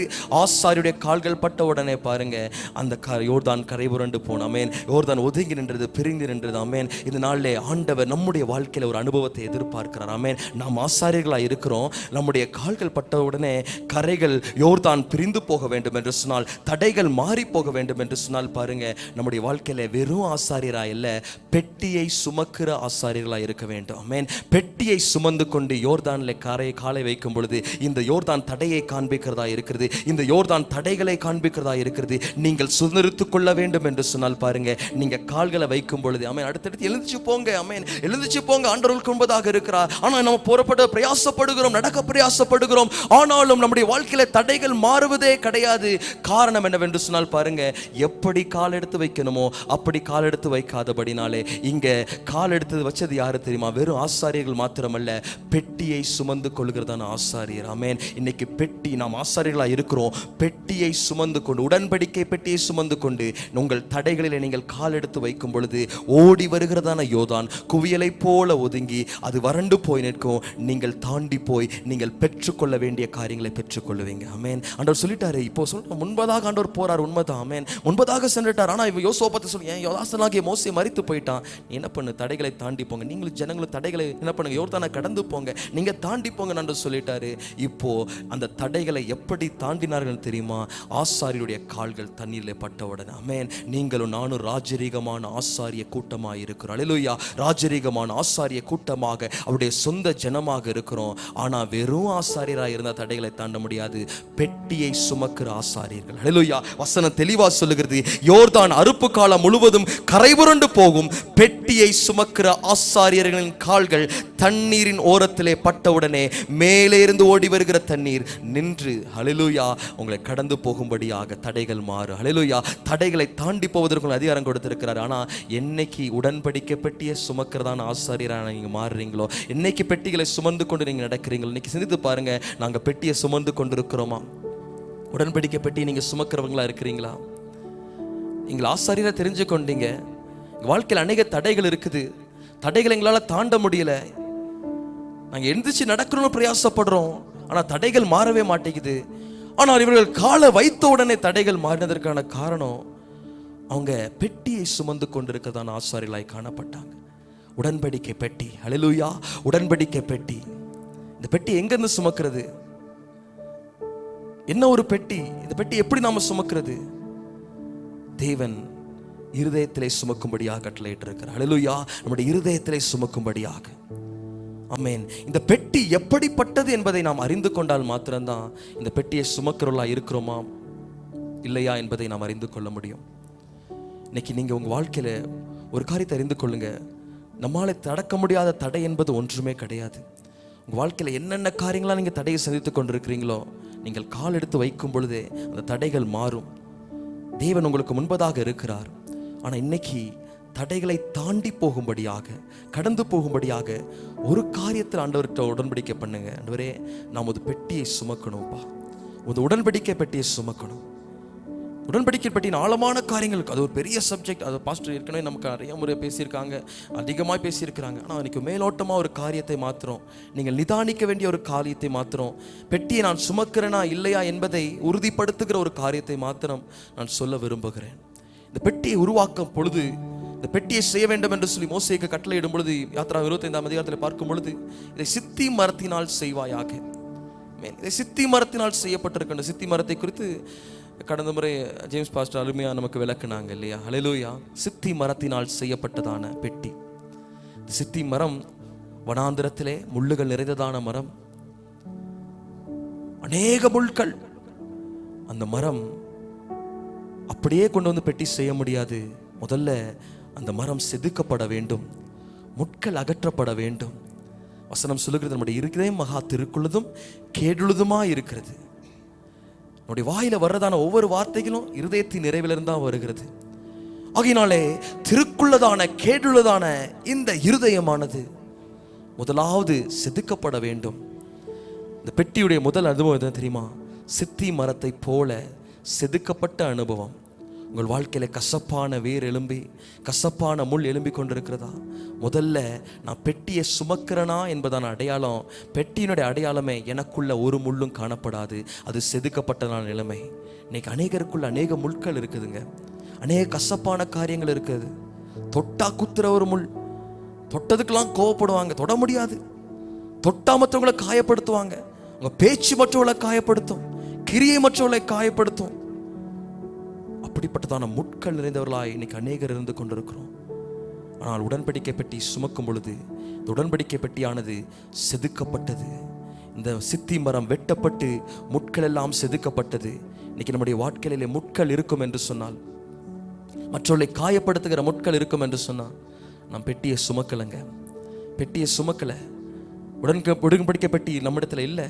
அந்த முட்கள் இருக்கும் என்று சொன்னால் அதை சுமக்க முடியாது. அது குத்தும், அது காயப்படுத்தும், அது வேதனைப்படுத்தும். முட்கள் இல்லை என்று சொன்னால் நீங்க பெட்டியை சுமக்க முடியும். இதனால் யோசிச்சு பாருங்க, ஆண்டவரே என்னிடத்துல மற்றவர்களை காயப்படுத்துகிற முட்கள் இருக்குதா, மற்றவர்களை வேதனைப்படுத்துகிற முட்கள் இருக்குதா? நான் என் வாழ்க்கையில் நான் யாரையாவது காயப்படுத்துறேனா? என் வார்த்தைகள் மற்றவர்களை காயப்படுத்துதா? என்னுடைய செயல்கள் மற்றவர்களை காயப்படுத்துகிறதா? இன்னைக்கு அநேகரை காயப்படுத்திக்கிட்டு இருக்கிறோங்க, நம்மோடு கூட இருக்கிறவங்களை காயப்படுத்திக்கிட்டு இருக்கிறோம், வேதனைப்படுத்திக்கிட்டு இருக்கிறோம். நம்முடைய பேச்சினாலே, நம்முடைய செயல்களினாலே அநேகரை காயப்படுத்தி கொண்டிருக்கிறோம். இந்த சித்தி மரத்தின் அனுபவம் அநேகருக்கு இல்லாதபடினாலே உடன்படிக்கை பெட்டி சுமக்கிறதான அனுபவம் அநேகருக்கு கிடையாது. முதலாவது செதுக்கப்பட்ட நிலை. ஆண்டவரே இந்த நாளில் நான் உமது பெட்டியை சுமக்க வேண்டும், என்னை சித்தி மரத்தை போல செதுக்க வேண்டும். என் வாழ்க்கையில் எதெல்லாம் குத்துகிறதோ, எதெல்லாம் முட்களாக இருக்குதோ அதெல்லாம் செதுக்கப்பட வேண்டும் என்று சொல்லி ஆண்டவரத்துல கேளுங்க. ஆண்டவரே நான் யாரையும் காயப்படுத்தக்கூடாது. ஒருவேளை நீங்கள் காயப்படுத்துறீங்கன்னா அதனால் யோசிச்சு கொள்ளுங்க, பிரச்சனை தடைகளை தாண்ட முடியாததற்கு காரணம் இன்னும் நான் பெட்டியை சுமக்காதது என்பது. நீங்கள் அந்த பெட்டியோடு கூட காலை வச்சு பாருங்க, யோர்தான் விலகி போகும், தடைகள் மாறி போகும். ஆனால் பெட்டி இல்லைன்னா நம்மளால் தாண்டி போக முடியாதுங்க. ஹல்லேலூயா. இன்னைக்கு அந்த முட்கள் செதுக்கப்படும்படியாக ஒப்புக்கொடுங்க. ரெண்டாவதாக பாருங்க, அந்த அந்த உடன்படிக்கை பெட்டியின் மேலே கிருபாசனம் இருக்கும். கிருபாசனம், தேவனுடைய சிங்காசனம், தேவனுடைய பிரசன்னம், தேவ மகிமை அங்கே இறங்கி இருக்கும். நாம் தேவனுடைய ஆலயமாக இருக்கிறோம். தேவன் வாசம் பண்ணுகிற இடமா இருக்கிறோம்.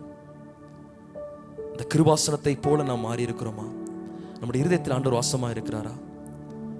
ஆண்டவர் பரிசுத்தமுள்ள தேவன், மகா பரிசுத்த ஸ்தலத்தில் வீற்றிருக்கிறவர். அசுத்தத்தில் அவர் இருக்கிற தேவன் அல்ல. அசுத்தமான காரியங்கள் ஆண்டவர் ஒருபொழுதும் வாசமா இருக்கிறது இல்லை. இன்னைக்கு நம்முடைய இருதயத்திலே எவ்வளவு பாவம், எவ்வளவு துன்மார்க்கமான காரியம், எவ்வளவு அசுத்தம், எவ்வளவு கரைகள். இந்த இருதயம் தேவன் வாசம் பண்ணுகிற இடமா இருக்குதா? மகா பரிசுத்த ஸ்தலத்திலே நாம் சாமுவேல் 1 சாமுவேல் 4 அதிகாரம் 4 வசனத்திலே பார்க்கும் பொழுது, கேருபீன்கள் மத்தியிலே வாசம் பண்ணுகிற தேவன். கேருபீன் மத்தியில தான் கிருபாசனம் இருக்கும். கேருபீன்கள் மத்தியிலே வாசம் பண்ணுகிற தேவன். அந்த தேவன் நமக்குள்ளே வாசம் பண்ணுகிறாரா? அவர் வாசம் பண்ணுவதற்கு அந்த இடம் பரிசுத்தமா இருக்குதா? கிருபாசனம் மகா பரிசுத்த ஸ்தலத்திலே அங்கதான் ஆண்டவர் வாசம் பண்ணுவாரு. பரிசுத்தம் இல்லாத இடத்துல ஆண்டவர் இருக்கிறது இல்லை. இன்னைக்கு நம்முடைய வாழ்க்கையில பரிசுத்தம் இல்லை. அநேக பாவமான காரியங்கள், அநேக தூஷணமான காரியங்கள், அநேக பாவக்கரைகள், அநேக பாவங்களை நாம் வைத்துக் கொண்டிருக்கிறோம். அநேக கசப்புகள், அநேக வைராக்கியங்கள், பொறாமைகள், எரிச்சல்கள், துர்க்குணங்கள். நம்முடைய இருதயம் அநேக கரைகளினால நிறைந்திருக்கிறது. இச்சைகள், கண்களின் இச்சை, ஜீவிதத்தின் பெருமை, இதெல்லாம் நம்முடைய இருதயத்தில் இருக்குன்னு சொன்னா அது கிருபாசனமா இருக்காது. ஆண்டவர் வாசம் பண்ணுகிற இடமா இருக்காது. அவர் கிருபாசனத்தின் இருக்கிற தேவன்.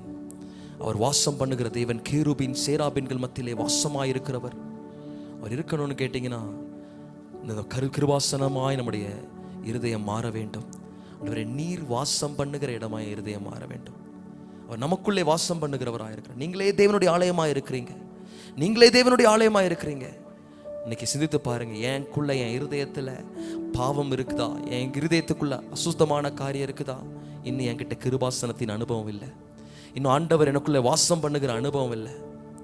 ஆண்டவர் நமக்குள்ளே இருக்கும்படியாக நம்முடைய இருதயம் மகா பரிசுத்த ஸ்தலத்தை போல மாறட்டும். எல்லா பாவங்களையும் அறிக்கையிட்டு விட்டு விடுங்க. இந்த வாழ்க்கையில் எதெல்லாம் பாவம் நமக்கு எல்லாம் தெரியும். நமக்கு பாவம்னு சொல்லி யாருக்கும் சொல்ல வேண்டிய அவசியம் கிடையாது. தவறுகள் தான் தெரியாமல் பண்ணுறது, பாவன்றது தெரிஞ்சு பண்ணுறது. இதெல்லாம் பாவன்றது நமக்கு சொல்ல வேண்டிய அவசியம் இல்லை. இந்த நாள் ஆண்டவர்கிட்ட கேளுங்க, ஆண்டவரே நீர் வாசம் பண்ணுகிற கிருபாசனமாக என்னுடைய இருதயம் மாறணும். நீர் வாசம் பண்ணுகிற கிருபாசனமாக என்னுடைய இருதயம் மாறணும். எல்லா பொல்லாத பாவத்தையும் நான் விட்டு விடுறேன். என்னை கழுவி பரிசுத்தப்படுத்துங்க. அவருடைய இரத்தம் சகல பாவங்களை நீக்கி நம்மை சுத்திகரிக்கும். அவர் நம்மை பரிசுத்தப்படுத்துவார். நம்மை ஈசோப்பினால் கழுவுவார். நம்முடைய இருதயத்தை தேவ ஆலயமாக, அவர் தங்கும் கிருபாசனமாக கர்த்தர் மாற்ற வல்லவராயிருக்கிறார். ஆனால் நம்முடைய வாழ்க்கையில பாவத்தை வைத்துக்கொண்டு, நம்முடைய இருதயத்தில் அநேகமான காரியங்களை வைத்துக்கொண்டு இன்னும் நான் பெட்டியை சுமந்து கொண்டிருக்கிறேன்னு நீங்கள் நினைப்பீங்கன்னு சொன்னால் உங்கள் வாழ்க்கையில் தடைகள் மாறாது. இன்னைக்கு அது கிருபாசனமாய் மாற ஒப்புக்கொடுங்க. பாவங்களற கழுவப்பட ஒப்புக்கொடுங்க. கர்த்தர் உங்கள் வாழ்க்கையில் பெரிய காரியங்களை செய்வார். அடுத்ததாக 2 கேருபீன்கள் அதை மூடி இருக்கும். கேருபீன்கள் இதனுடைய ஆழமான கருத்து இருக்குது. ஆனால் மேலோட்டமாக காரியங்களை சொல்கிறேன். இது தூதர்களை காண்பிக்கிறதா இருக்கிறது. தூதருடைய கடமை என்ன தெரியுமா? ஆண்டவர் என்ன சொல்கிறாரோ அதை செய்வது தான் அவங்களுடைய கடமை. ஆண்டவருடைய விருப்பம் என்ன அதை நிறைவேற்றுவதுதான் தூதருடைய கடமை. ஆண்டவருக்காக போவது, எங்கே அனுப்புகிறாமோ எங்கே காட்டுறாரோ அவருடைய சித்தம் என்னவோ அதை செய்வது தான் தூதருடைய கடமை. அதற்காகத்தான் அவர் தூதர்களாக இருக்கிறாங்க. இந்த கேருபீன் அனுபவம் இருக்குதா? ஆண்டவருடைய விருப்பம் என்ன என் வாழ்க்கையில? ஆண்டவர் நான் என்ன செய்ய வேண்டும் என்று சொல்லி விரும்புகிறார். ஆண்டவருடைய நோக்கம் என்ன? கேருபீனை போல மாற ஒப்பு கொடுக்கிறோமா? இன்னைக்கு நம்முடைய விருப்பம், நம்முடைய எதிர்பார்ப்புகள், எனக்கு என்ன தேவை, எனக்கு என்ன பிரியம், அதற்காகவே இன்னைக்கு வாழ்ந்து கொண்டிருக்கிறோம். நான் நான் நான் என்று சொல்லி வாழ்ந்து கொண்டிருக்கிறோம். கேருபீன்களை போல மாற, ஆண்டவருடைய சித்தத்தை செய்ய, ஆண்டவருடைய நோக்கத்தை செய்ய கேருபீன்களை போல மாறுகிற அனுபவம் இருக்குதா? அப்போதான் நம்மளால் சொல்ல முடியும், நான் உடன்படிக்கப்பட்டியை சுமந்து கொண்டிருக்கிறேன், நான் உடன்படிக்கப்பட்டியை சுமந்து கொண்டிருக்கிறேன். இந்த கேருபீன்கள் வேண்டும். அது ஆண்டவருடைய சித்தத்தை நிறைவேற்றுகிறதை காண்பிக்கிறது. நீங்களும் நான் ஆண்டவருடைய சித்தத்தை நிறைவேற்ற பிரயாசப்படுகிறோமா? அவர் சொல்ற இடத்துக்கு போறோமா? அவர் சொன்னதை செய்கிறோமா? அவருக்கு எல்லாவற்றிலும் கீழ்ப்படிந்திருக்கிறோமா? எங்க போன்னு சொல்றாரு அங்க போகிறோமா? எங்க நில்லுன்னு சொல்றோமா அங்க நிக்கிறோமா? ஆண்டவருடைய சித்தத்தை அறிந்து ஓடிக்கொண்டிருக்கிறோமா? இன்னைக்கு ஆண்டவருடைய சித்தம் என்ன என்பதை அநேகர் அறியாமல் இருந்து கொண்டிருக்கிறோம். ஆண்டவருடைய சித்தம் என்பதை அறிந்து கொள்ளுங்க. நம்முடைய வாழ்க்கையில என்னை தீர்மானத்தின்படியாக ஆண்டவர் அழைத்திருக்கிறார். அவருடைய நோக்கம் என் மேலே என்ன நோக்கத்திற்காக என்னை இந்த இடத்துல ஏற்படுத்தினார்? எதற்காக? மற்றவர்களுக்காக ஜெபிப்பதற்காகவா? சுவிசேஷத்தை அறிவிப்பதற்காகவா? திறப்பிலை நிற்பதற்காகவா? வியாதிஸ்தர் மேல் கைகளை வைப்பதற்காகவா? எதற்காக என்னை தேர்ந்தெடுத்திருக்கிறார்? இன்னைக்கு அதெல்லாம் குறித்து நமக்கு கவலை இல்லை. இன்னைக்கு நம்முடைய கவலை எல்லாம் நான் நல்லா இருக்கணும், என் குடும்பம் நல்லா இருக்கணும், நான் ஆசீர்வாதமா இருக்கணும், அதை தான் நினைத்து கொண்டிருக்கிறோம். ஆனால் இந்த கேருபின் அனுபவம் ஆண்டவருடைய சித்தத்தை செய்கிற ஒரு அனுபவம். ஆமென். ஆண்டவருடைய சித்தத்தை செய்யும் பொழுது மாத்திரம்தான் நீங்க அறிந்து கொள்ளலாம், நான் உடன்படிக்கை பெட்டி சுமந்து கொண்டிருக்கிறேன். அல்லேலூயா. உடன்படிக்கை பெட்டி சுமந்து கொண்டிருக்கிறேன். அது மாத்திரமல்ல, அந்த உடன்படிக்கை பெட்டிக்குள்ளாக என்ன இருந்தது? ஆமென். நாம் எபிரேயர் 9ஆம் அதிகாரம் 4ஆம் வசனத்தை வாசிக்கலாம். எபிரேயர் 9ஆம் அதிகாரம் 4ஆம் வசனத்தை வாசிங்க. எபிரேயர் 9ஆம் அதிகாரம் 4ஆம் வசனம். அதிலே பொன்னால் செய்த தூப கலசமும் முழுவதும் பொற்கரடு பொதித்திருக்கப்பட்ட உடன்படிக்கை பெட்டியும் இருந்தன. அந்த பெட்டியிலே மன்னா வைக்கப்பட்டிருந்த பொற்பாத்திரமும் ஆரோனுடைய துளிர்த்த கோலும் உடன்படிக்கையின் கற்பனைகளும் இருந்தன. அல்லேலூயா. அந்த பெட்டிக்குள்ள இருந்ததான 3 காரியங்கள். ஆமென். மன்னா வைத்திருந்ததான பாத்திரம். ஆமென். மன்னா அதற்குள்ள இருந்தது. ஆமென். என்னைக்கு ஆண்டவருடைய வசனம் நம்முடைய இருதயத்தில் இருக்குதோ பாருங்க, அன்னைக்கு தான் நாம் இந்த பெட்டியை சுமந்து கொள்கிறோம். இன்னைக்கு அநேகர் ஆண்டவருடைய வசனத்தை மறந்து போறோங்க. அநேகர் ஆண்டவருடைய வசனத்தை மறந்து போறோம். ஆண்டவருடைய வசனம் நம்முடைய இருதயத்தில் இருக்கிறது இல்லை. வசனம் இருந்தால் அந்த வசனம் நம்மை உணர்த்தும், அந்த வசனம் நம்மை வழிநடத்தும், நம்மை தவறான பாதைக்குள்ளே செல்ல விடாது. இன்னைக்கு இருதயத்தில் ஆண்டவருடைய வார்த்தை இருக்கிறதா? சாலமோன் சொல்லும் பொழுது நீதிமொழிகள் 4ஆம் அதிகாரம் 20ஆம் வசனத்தை வாசிங்க. நீதிமொழிகள் 4ஆம் அதிகாரம் 20ஆம் வசனம். நீதிமொழிகள் 4ஆம் அதிகாரம் 20ஆம் வசனத்திலிருந்து வாசிங்க. என் மகனே, என் வார்த்தைகளை கவனி, என் வசனங்களுக்கு உன் செவியை சாய், அவைகள் உன் கண்களை விட்டு பிரியாதிருப்பதாக அவைகளை உன் இருதயத்திற்குள்ளே காத்துக்கொள். அல்லேலூயா. அந்த வசனம் உன் கண்களை விட்டு பிரியாதிருப்பதாக அந்த வசனத்தை உன் இருதயத்திற்குள்ளே காத்துக்கொள் என்று சொல்லி. ஆமென். உன் இருதயத்திற்குள்ளே அந்த வார்த்தைகளை காத்துக்கொள். ஏன் அந்த இருதயத்துக்குள்ளே வசனத்தை காத்துக்கொள்ள வேண்டும்? அந்த வசனத்தை காத்துக்கொள்ள என்ன நடக்கும்? சங்கீதக்காரனாகிய தாவீது சொல்லும் பொழுது சங்கீதம் 37 அதனுடைய 31ஆம் வசனத்தை வாசிக்கலாம். 37 அதனுடைய 31ஆம் வசனத்தை வாசிங்க. 37 அதனுடைய 31ஆம் வசனம்.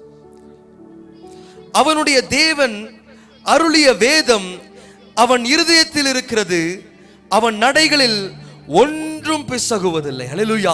இந்த வசனம், கர்த்தருடைய வார்த்தை, இந்த மன்னா உள்ளே இருக்கும் பொழுது நடைகள் ஒன்றும் பிசக்கி போவதே கிடையாது. நம்ம இன்னைக்கு தாறுமாறா நடந்து கொண்டிருக்கிறோம். நம்முடைய நடைகள் சீர்கேடாய் காணப்படுகிறது.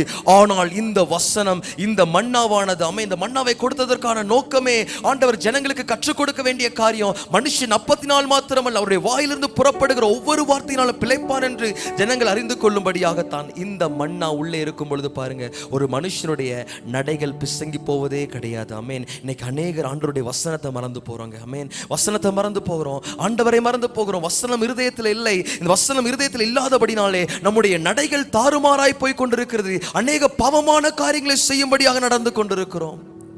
இன்னைக்கு இருதயத்தில் மண்ணா இருக்குதான்னு சோதித்து பாருங்க. ஆண்டவரே, உமது வசனம் என் இருதயத்தில் இருக்குதா? உமது வசனம் இருதயத்தில் இருக்குதா? அந்த வசனத்தை நான் காத்துக்கொள்ளனா இருக்கிறேன். அந்த வசனம் என் இருதயத்தில் இருக்கும் பொழுது என் நடைகள் ஒன்றும் பிசைக்கு போவதில்லை. இன்னைக்கு அநேகர் வேதத்தை மறந்து போனாங்க. தான் ஆண்டவர் சொல்றாரு, என் ஜனங்கள் அறியாமையினாலே சங்காரமாகிறார்கள். அவர் என் வசனத்தை மறந்தாங்க, நான் அவருடைய பிள்ளைகளை மறப்பேன் என்று சொல்லி ஆண்டவர் சொல்றாரு. இந்த மண்ணா உள்ள இருக்கணும். அல்லேலூயா. ஆண்டவருடைய வார்த்தை உள்ள இருக்குதா? ஒவ்வொரு நாளும் இந்த வார்த்தையை பொக்கிஷமாக பாதுகாத்து கொள்ளுங்க. இந்த வார்த்தையை வாசிங்க. ஆண்டவரே, எனக்கு வேண்டிய மன்னாவை தாரும், எனக்கு வேண்டிய வார்த்தைகளை தாரும், உமது வசனத்தை எனக்கு தாரும். உமது வசனம் என்னை சீர்படுத்தட்டும், என்னுடைய இருதயத்திற்குள்ளே உமது வசனம் கிரியை செய்யட்டும், உமது வசனம் என்னை குணமாகட்டும், என்னுடைய வசனம் என்னை பரிசுத்தமாக்கட்டும். இந்த வசனத்தை நீங்க காத்துக்கொள்ளும் பொழுது உங்கள் நடைகள் பிசகி போவதே இல்லை. ஒருவேளை உங்க இருதயத்திலே வசனம் இல்லை, ஆண்டவருடைய மன்னா இல்லை என்று சொன்னால் பாருங்க, நீங்க உடன்படிக்கை பெட்டியை சுமக்கிறது ஜனங்கள் அல்ல. ஆமென். இன்னைக்கு அநேகர் பாருங்க தடைகள் இருக்கிறது. காரணம் என்னவென்று சொன்னா, தாண்டி போக முடியாததற்கான காரணம் என்ன சொன்னா, இன்னும் இருதயத்திற்குள்ளே மன்னா இல்லாதபடினாலே, உடன்படிக்கை பெட்டிக்குள்ளே மன்னா இல்லாதபடினாலே. ஹல்லேலூயா. ஆகையால் மன்னாவை பெற்று வசனத்தை காத்துக்கொள்ளுங்க. இருதயத்தில் வசனத்தை எல்லா காவலோடும் இருதயத்தை காத்துக்கொள், அதிலிருந்து ஜீவ ஊற்று புறப்படும் என்று சொல்லி அங்கே நீதிமொழிகளை சொல்றாரு. இந்த இருதயத்தை பாதுகாத்துக் கொள்ள வேண்டும். மன்னாவை அந்த இருதயத்துக்குள்ளே காணப்பட வேண்டும். இந்த வசனத்தை பாதுகாத்துக் கொள்ள ஆண்டவரத்தில் ஒவ்வொரு நாள் ஆண்டவரே வசனத்துக்காக ஜெபிங்க. ஆண்டவரே வார்த்தைகளை அனுப்புங்கப்பா, வசனத்தை எனக்கு கொடுங்க, வசனத்தை வாசிங்க, வசனத்தை கேளுங்க, அந்த வசனத்தின்படியாக நடப்பதற்கு உங்களை ஒப்பு கொடுங்க. உங்கள் பாதை ஒருபொழுதும் பிசகி போவதே கிடையாது. ஆமென். இந்த மன்னா உள்ளே இருக்கிறதான அனுபவம். அதற்கப்புறமாக பாருங்க, அதற்குள்ள இருந்ததான இன்னொரு காரியம் ஆரோனுடைய கோல் என்று சொல்லி. ஆமென். ஆரோனுடைய கோல் இருந்தது. அந்த கோலை குறித்து சொல்லும் பொழுது வெறும் கோல் அல்ல, அவனுடைய துளிர்த்த கோல். ஹல்லேலூயா. தளிர்த்த கோல் அதற்குள்ளே காணப்பட்டது. ஆமென். இந்த ஆரோனுடைய கோலை பாருங்க, அதற்குள்ளே கொண்டு வந்ததான சம்பவமே ஒரு மகிமையான காரியம்தான். நாம் என்னாகமத்தின் புஸ்தகம் 17ஆம் அதிகாரம் 10ஆம் வசனத்தை வாசிக்கலாம். என்னாகமத்தின் புஸ்தகம் 17ஆம் அதிகாரம் 10ஆம் வசனத்தை வாசிங்க. 17ஆம் அதிகாரம் 10ஆம் வசனம். அப்பொழுது கர்த்தர் மோசேயை நோக்கி, ஆரோனின் கோல் அந்த கலகக்காரருக்கு விரோதமான அடையாளமாகும் பொருட்டு அதை திரும்பவும் சாட்சி பெட்டிக்கு முன்னே கொண்டு போய் வை. இப்படி அவர்கள் எனக்கு விரோதமாய் முறுமுறுப்பதை ஒளிய பண்ணுவாய், அப்பொழுது அவர்கள் சாக மாட்டார்கள் என்றார். ஹல்லேலூயா. இந்த ஆரோனின் கோல், துளிர்த்த கோல் எதை காண்பிக்கிறது என்று சொன்னால், ஆண்டவராலே தெரிந்தெடுக்கப்பட்ட ஒரு அனுபவத்தை காண்பிக்கிறது. ஆமென். அந்த பெட்டிக்குள்ள வெறும் கோல் இல்லைங்க, துளிர்த்த கோல் இருந்தது. ஆமென். இங்கே சம்பவம் நடந்ததான ஒரு காரியத்தை நாம் பார்க்கும் பொழுது, கோராகு என்கிறதான ஒரு மனுஷன் இரும்புறான். இங்கே மோசே ஆரோனை பார்த்து சொல்றான், பாருங்க, நீங்க துரைத்தனம் பண்றீங்களா, அதிகாரம் பண்றீங்களா? சபையில எல்லாரும் பரிசுத்தவான்களா இருக்கிறாங்க. எல்லாரும் பரிசுத்தவான்களா இருக்கும் பொழுது உம்முடைய ஜனங்களுக்கு விரோதமாக நீங்கள் எப்படி பேசலாம் என்று சொல்லி அங்க கோராகு கலகம் உண்டு பண்ணும் பொழுது பாருங்க, அவங்க எல்லாரும் மோசேக்கும் ஆரோனுக்கு விரோதமா பேச ஆரம்பிக்கிறாங்க. சபையெல்லாம் பரிசுத்தமா தான் இருக்குது, நீங்க பரிசுத்தத்தை குறித்து பேச வேண்டிய அவசியம் கிடையாது. இன்னைக்கு அநேக சபைகள் அப்படித்தான் இருக்குது. பரிசுத்தத்தை குறித்து பேசினா உடனே கோச்சுக்குவாங்க, இந்த பாவத்தெல்லாம் விடுங்கன்னா கோச்சுக்குவாங்க. கோராகுடைய அனுபவம் தான் அநேகருக்குள்ளே காணப்படுகிறது. ஆமென். ஆகினாலே இப்படி ஒரு முறுமுறுப்பு சபைகளுக்கு விரோதமாக எழும்பும் பொழுது பாருங்க, ஆண்டவர் ஒரு காரியத்தை கட்டளையிடுகிறார். நீங்க போங்க, உங்க 12 கோத்திரத்திலையும் உங்கள் பிதாக்களுடைய கோலை கொண்டு வாங்க, நான் தெரிந்து கொள்ளுடைய கோல் துளிர்க்கும் என்று சொல்லி. ஆமென். நான் தெரிந்து கொள்ளுடைய கோல் துளிர்க்கும் என்று சொல்லி. ஆமென். தேவன் நம்மை தெரிந்தெடுத்திருக்கிறார். ஆனால் அந்த தெரிந்தெடுத்ததான கோல் துளிர்த்த கோலா இருக்க வேண்டும். ஆமென். அந்த உடன்படிக்கை பெட்டிக்குள்ள இருக்கிறதான கோல் துளிர்த்த கோலா இருக்க வேண்டும். இந்த அனுபவம் எதை காண்பிக்கிறது என்று சொன்னா பாருங்க, ஒரு மனுஷனை ஆண்டவர் தெரிந்தெடுத்திருக்கிறார் என்பது, ஒரு மனுஷன் ஆண்டவரால் அழைக்கப்பட்டான் என்பது அனுபவம் பாருங்க, ஏதோ அந்நிய பாஷைகளை பேசுறதுனாலயோ, ஏதோ பெரிய அற்புதங்களை அடையாளங்களை செய்கிறதுனாலயோ அல்ல. ஒரு மனுஷனுடைய வாழ்க்கையில துளிர்க்கிற அனுபவம் இருக்க வேண்டும். இந்த 12 கோலையை கொண்டு வந்து வச்சாங்க. லேவி கோத்திரத்தின் சார்பாக ஆரோனுடைய கோல் கொண்டு வந்து வைக்கப்பட்டது. ஆண்டவர் சொன்னாரு, நான் தெரிந்து கொள்ளுடைய கோல் துளிர்க்கும் என்று சொல்லி. ஆனா அங்க பார்க்கும் பொழுது அந்த கோல் துளிர்த்தது, அந்த கோல் பூத்தது, அந்த கோல் வாதுமை பழங்களை கொடுத்தது. ஹல்லேலூயா. அதுதான் துளிர்க்கிற அனுபவம் பாருங்க, அதுதான் துளிர்க்கிற அனுபவம். இன்னைக்கு அநேகர் நாங்க ஆண்டவரால் தெரிந்து கொள்ளப்பட்டோம், ஆண்டவரால் அழைக்கப்பட்டோம், நாங்க அற்புதங்களை செய்யறோம், அதிசயங்களை செய்கிறோம். அது அல்ல. இந்த கோல் துளிர்த்து பழங்களை கொடுக்க வேண்டும், கனிகளை கொடுக்க வேண்டும். ஆமென். இந்த துளிர்த்த கோல் கனிகளை கொடுத்ததுங்க. ஆமென். கனிகளை கொடுக்கிற ஜீவியம் தான் உங்களை நிரூபிக்கும் நீங்க ஆண்டவரால் தெரிந்து கொள்ளப்பட்டவர்களா இல்லையா என்பது. இன்னைக்கு ஆண்டவரால் கனிகளை கொடுக்காங்க. அநேகர் அற்புதங்களை அடையாளங்களை செய்வதனாலே தாங்கள் ஆண்டவராய் தெரிந்து கொள்ளப்பட்டவர் என்று நிரூபித்துக் கொண்டிருக்கிறாங்க. ஆனால் தெரிந்து கொள்ளப்பட்டவனுடைய கோல் துளிர்க்கும், அது பழங்களை கொடுக்கும். அந்த கோல் தான் உடன்படிக்கை பெட்டிக்குள்ள இருந்தது. ஹல்லேலூயா. கனி கொடுக்கிற ஒரு ஜீவியம். ஆமென். கனி கொடுக்கிற ஒரு ஜீவியம், அது பழங்களை கொடுத்ததுங்க. ஆவியின் கனிகளை கொடுக்கிறவர்களாய் நாம் இருக்கிறோமா? இந்த உடன்படிக்கை பெட்டிக்குள்ளே துளிர்த்த கோல் இருப்பதற்கான அந்த ஆதாரம் என்ன தெரியுமா? கனிகளை கொடுப்பது. ஆமென். வாதுமை பழங்களை பார்ப்பது, கனிகள் தான் உடன்படிக்கை. எனக்குள்ள உடன்படிக்கை பெட்டி நான் சுமக்கிறேன் என்பதற்கான ஆதாரம் அந்த கோல் துளிர்த்து கனிகளை கொடுக்கிறதா, பழங்களை கொடுக்கிறதா? எப்படி அறிந்து கொள்ள முடியும்? இந்த கனிகளை கொடுக்கும் பொழுது மாத்திரம்தான் ஆண்டவரே நான் உடன்படிக்கை பற்றி சுமந்து கொள்றேன். ஆமா, இன்னைக்கு கனி கொடுக்கிற ஜீவியம் இருக்குதா? நமக்கு எல்லாம் தெரிஞ்ச காரியம் தான். கலாத்தியர் 5ஆம் அதிகாரம் 22ஆம் வசனம் நமக்கு மனப்பாடமா. கனிகளை நாம் கொடுக்க வேண்டும் என்று சொல்லித்தான் ஆண்டவர் எதிர்பார்த்து கொண்டிருக்கிறார். ஆனால் இன்னைக்கு அநேகரோட அனுபவத்தில் ரட்சிக்கப்பட்டாச்சு, ஆனால் கனிகளை கொடுக்கிற அனுபவம் அன்பு இல்லை, சமாதானம் இல்லை, சந்தோஷம் இல்லை, நீடிய பொறுமை இல்லை, தயவு இல்லை, நற்குணம் இல்லை, சாந்தம் இல்லை, விசுவாசம் இல்லை. இன்னைக்கு அநேகர் கனிகளை கொடுக்காதவர்களாய் மாறிக்கொண்டிருக்கிறோம். இன்னைக்கு உங்கள் வாழ்க்கையில உடன்படிக்கை பெட்டிக்குள்ள இந்த கோல் இருக்கிறதா என்பதை எப்படி அறிந்து கொள்ள முடியும் தெரியுமா? நான் கனி கொடுக்கிறவனா இருக்கிறேனா? ஆமென். நான் கனி கொடுக்கிறேனா? என்னிடத்துல கனி இல்லைனா, என்னிடத்துல ஆவியின் கனிகள் இல்லை என்று சொன்னால் என் கோல் இன்னும் துளிர்க்கலை.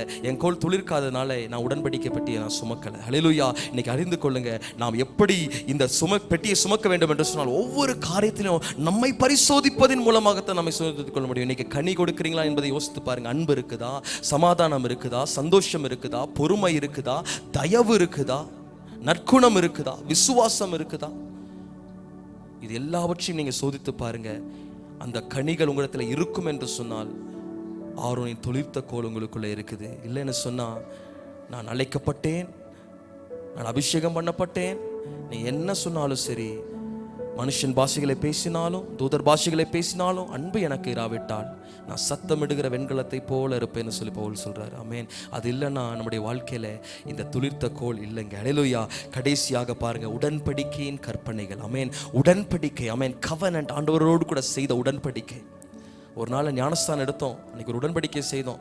இனி வாழ்ந்தா உமக்காகத்தான், இப்படிப்பட்டதான பாவங்களெல்லாம் விட்டு விடுறேன், இப்படிப்பட்டதான காரியங்களை வாழ்க்கை விட்டு அகற்றி விடுறேன். ஆமென். அதுதான் உடன்படிக்கை. உடன்படிக்கை என்று சொல்லும் பொழுது ரெண்டு பேர் பண்ணுகிறதான ஒரு ஒப்பந்தம்.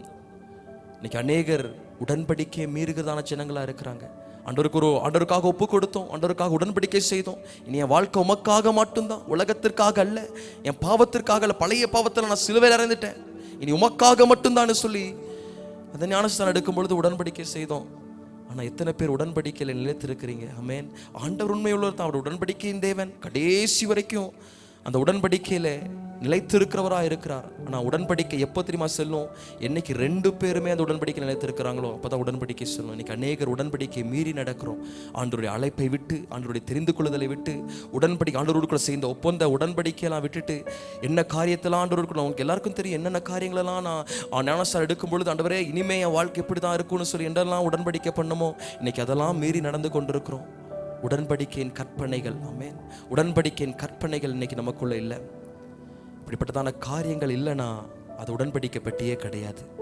ஆண்டவர் ஒவ்வொரு காரியத்தையும் நேர்த்தியாய் இன்ன அளவு தான் இருக்கணும், இன்ன நீளம் தான் இருக்கணும், இன்ன உயரம் தான் இருக்கணும், இதற்குள்ள இப்படிப்பட்டதான காரியங்கள் தான் இருக்கணும், இதுதான் உடன்படிக்கை என்று சொல்லி ஆண்டவர் பர்ஃபெக்டாக விரும்புகிறதான தேவன். இதில் ஒன்று குறைஞ்சாலும் அது ஆண்டவர் சொன்ன உடன்படிக்கை பெட்டி கிடையாது. ஹல்லேலூயா.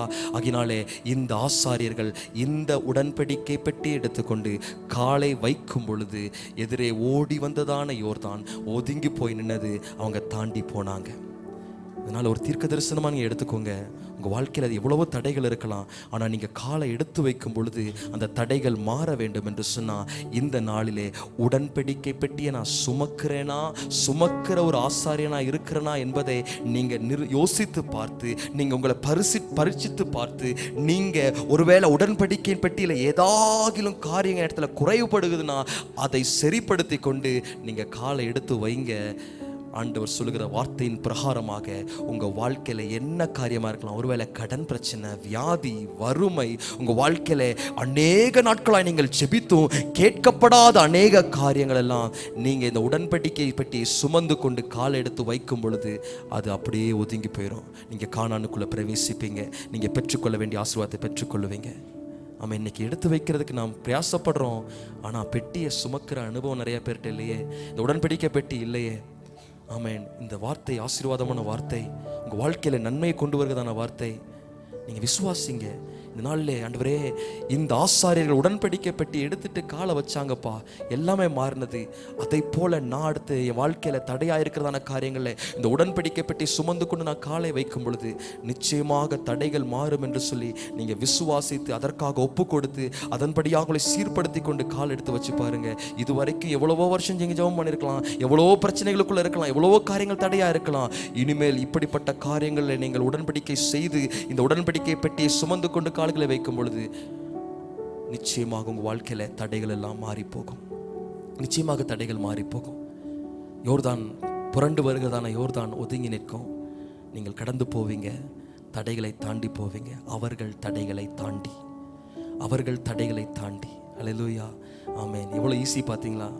எதிர்பார்க்குற அவ்வளோதான். உடன்படிக்கை பெட்டி சுமந்து கொண்டு நீ காலவை, என்ன தடையாக இருந்தாலும் மாறி போகும். அவ்வளோதான், சிம்பிள் தான். ஆனால் இன்னைக்கு நிறையா பேர்கிட்ட உடன்படிக்கை பெட்டி சுமக்கிற அனுபவம் இல்லாதனால தான் இன்னும் தடைகள் இருக்குது. ஆமென். இந்த நாள் ஆண்டவரத்தில் ஒப்பு கொடுங்க. ஆண்டவரே, என் வாழ்க்கையில் நிறைய தடைகள் இருக்குது, எல்லாவற்றையும் ஆண்டவருக்கு தெரியும். முன்னே சென்றதான தேவன் எல்லாவற்றையும் அறிந்திருக்கிறார். இந்த நாளில் நாம் இந்த வசனத்தின் பிரகாரமாய் நம்மை மாற்றிக்கொள்ளும் பொழுது நம்முடைய வாழ்க்கை ஜெயமாயிருக்கும். ஆமென். கண்களை இப்படி ஒப்பு கொடுக்கலாம். அந்த பெரிய காரியங்களை செய்வார். தடைகளை உடைக்கும் நீர் முன்னே சென்றாள். தடைகளை உடைக்கும் நீர் முன்னே சென்றாள். ஜெய வீரனாய் நானும் பின் வருவேன்.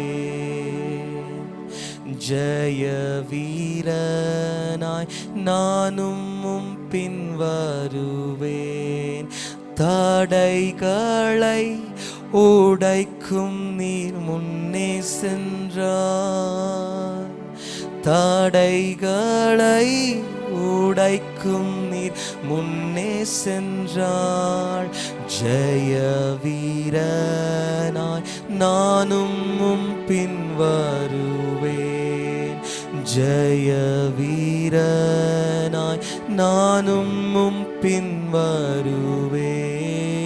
வேலைக்காரன் கண்கள் தன்னெஜமான் கரம் நோக்கும். தேவா எனக்காயெல்லாம் செய்யும். உம் கரத்தை என்றும் நோக்குவேன். வேலைக்காரன் கண்கள் தன்னெஜமான் கரம் நோக்கும். தேவா எனக்காயெல்லாம் செய்யும். உம் கரத்தை என்றும் நோக்குவேன். தடைகளை உடைக்கிறவர் நமக்கு முன்னே செல்லுகிறார். தடைகளை மாற்றுகிறவர் நமக்கு முன்னே செல்லுகிறார். நம்முடைய வாழ்க்கையில இருந்ததான ஒரே ஒரு தடை தான், நம்மால தாண்ட முடியாத ஒரு தடை. தேவனோடு கூட சேருவது மாத்திரம்தான் நம்மாலே தாண்ட முடியாத தடையா இருந்தது. ஆனால் பகையாகிய நடுசுவரை அவர் தகர்த்து போட்டார். இன்றைக்கு தேவனோடு கூட நம்மை சேர்த்திருக்கிறார். இனிமேல் எல்லாம் நம்முடைய பாதபடியின் கீழே இருக்குது. எல்லாம் நம்முடைய கால்களின் கீழே இருக்குது. கால்களை எடுத்து வைக்கும் பொழுதே யோர்தான் விலகி போகும். நாம் துதிக்கும் பொழுதே எரிகோ மதில்கள் இடித்து விழும். கர்த்தர் முன்னே செல்லுகிறவராயிருக்கிறார். அவர் நமக்கு முன்னே புறப்பட்டு இருக்கிறார். பெட்டியை சுமக்கிற ஆசாரியருடைய கால்கள் தண்ணீரிலே பட்டவுடனே யோர்தான் விலகி போனது. யோர்தான் விலகி போனது.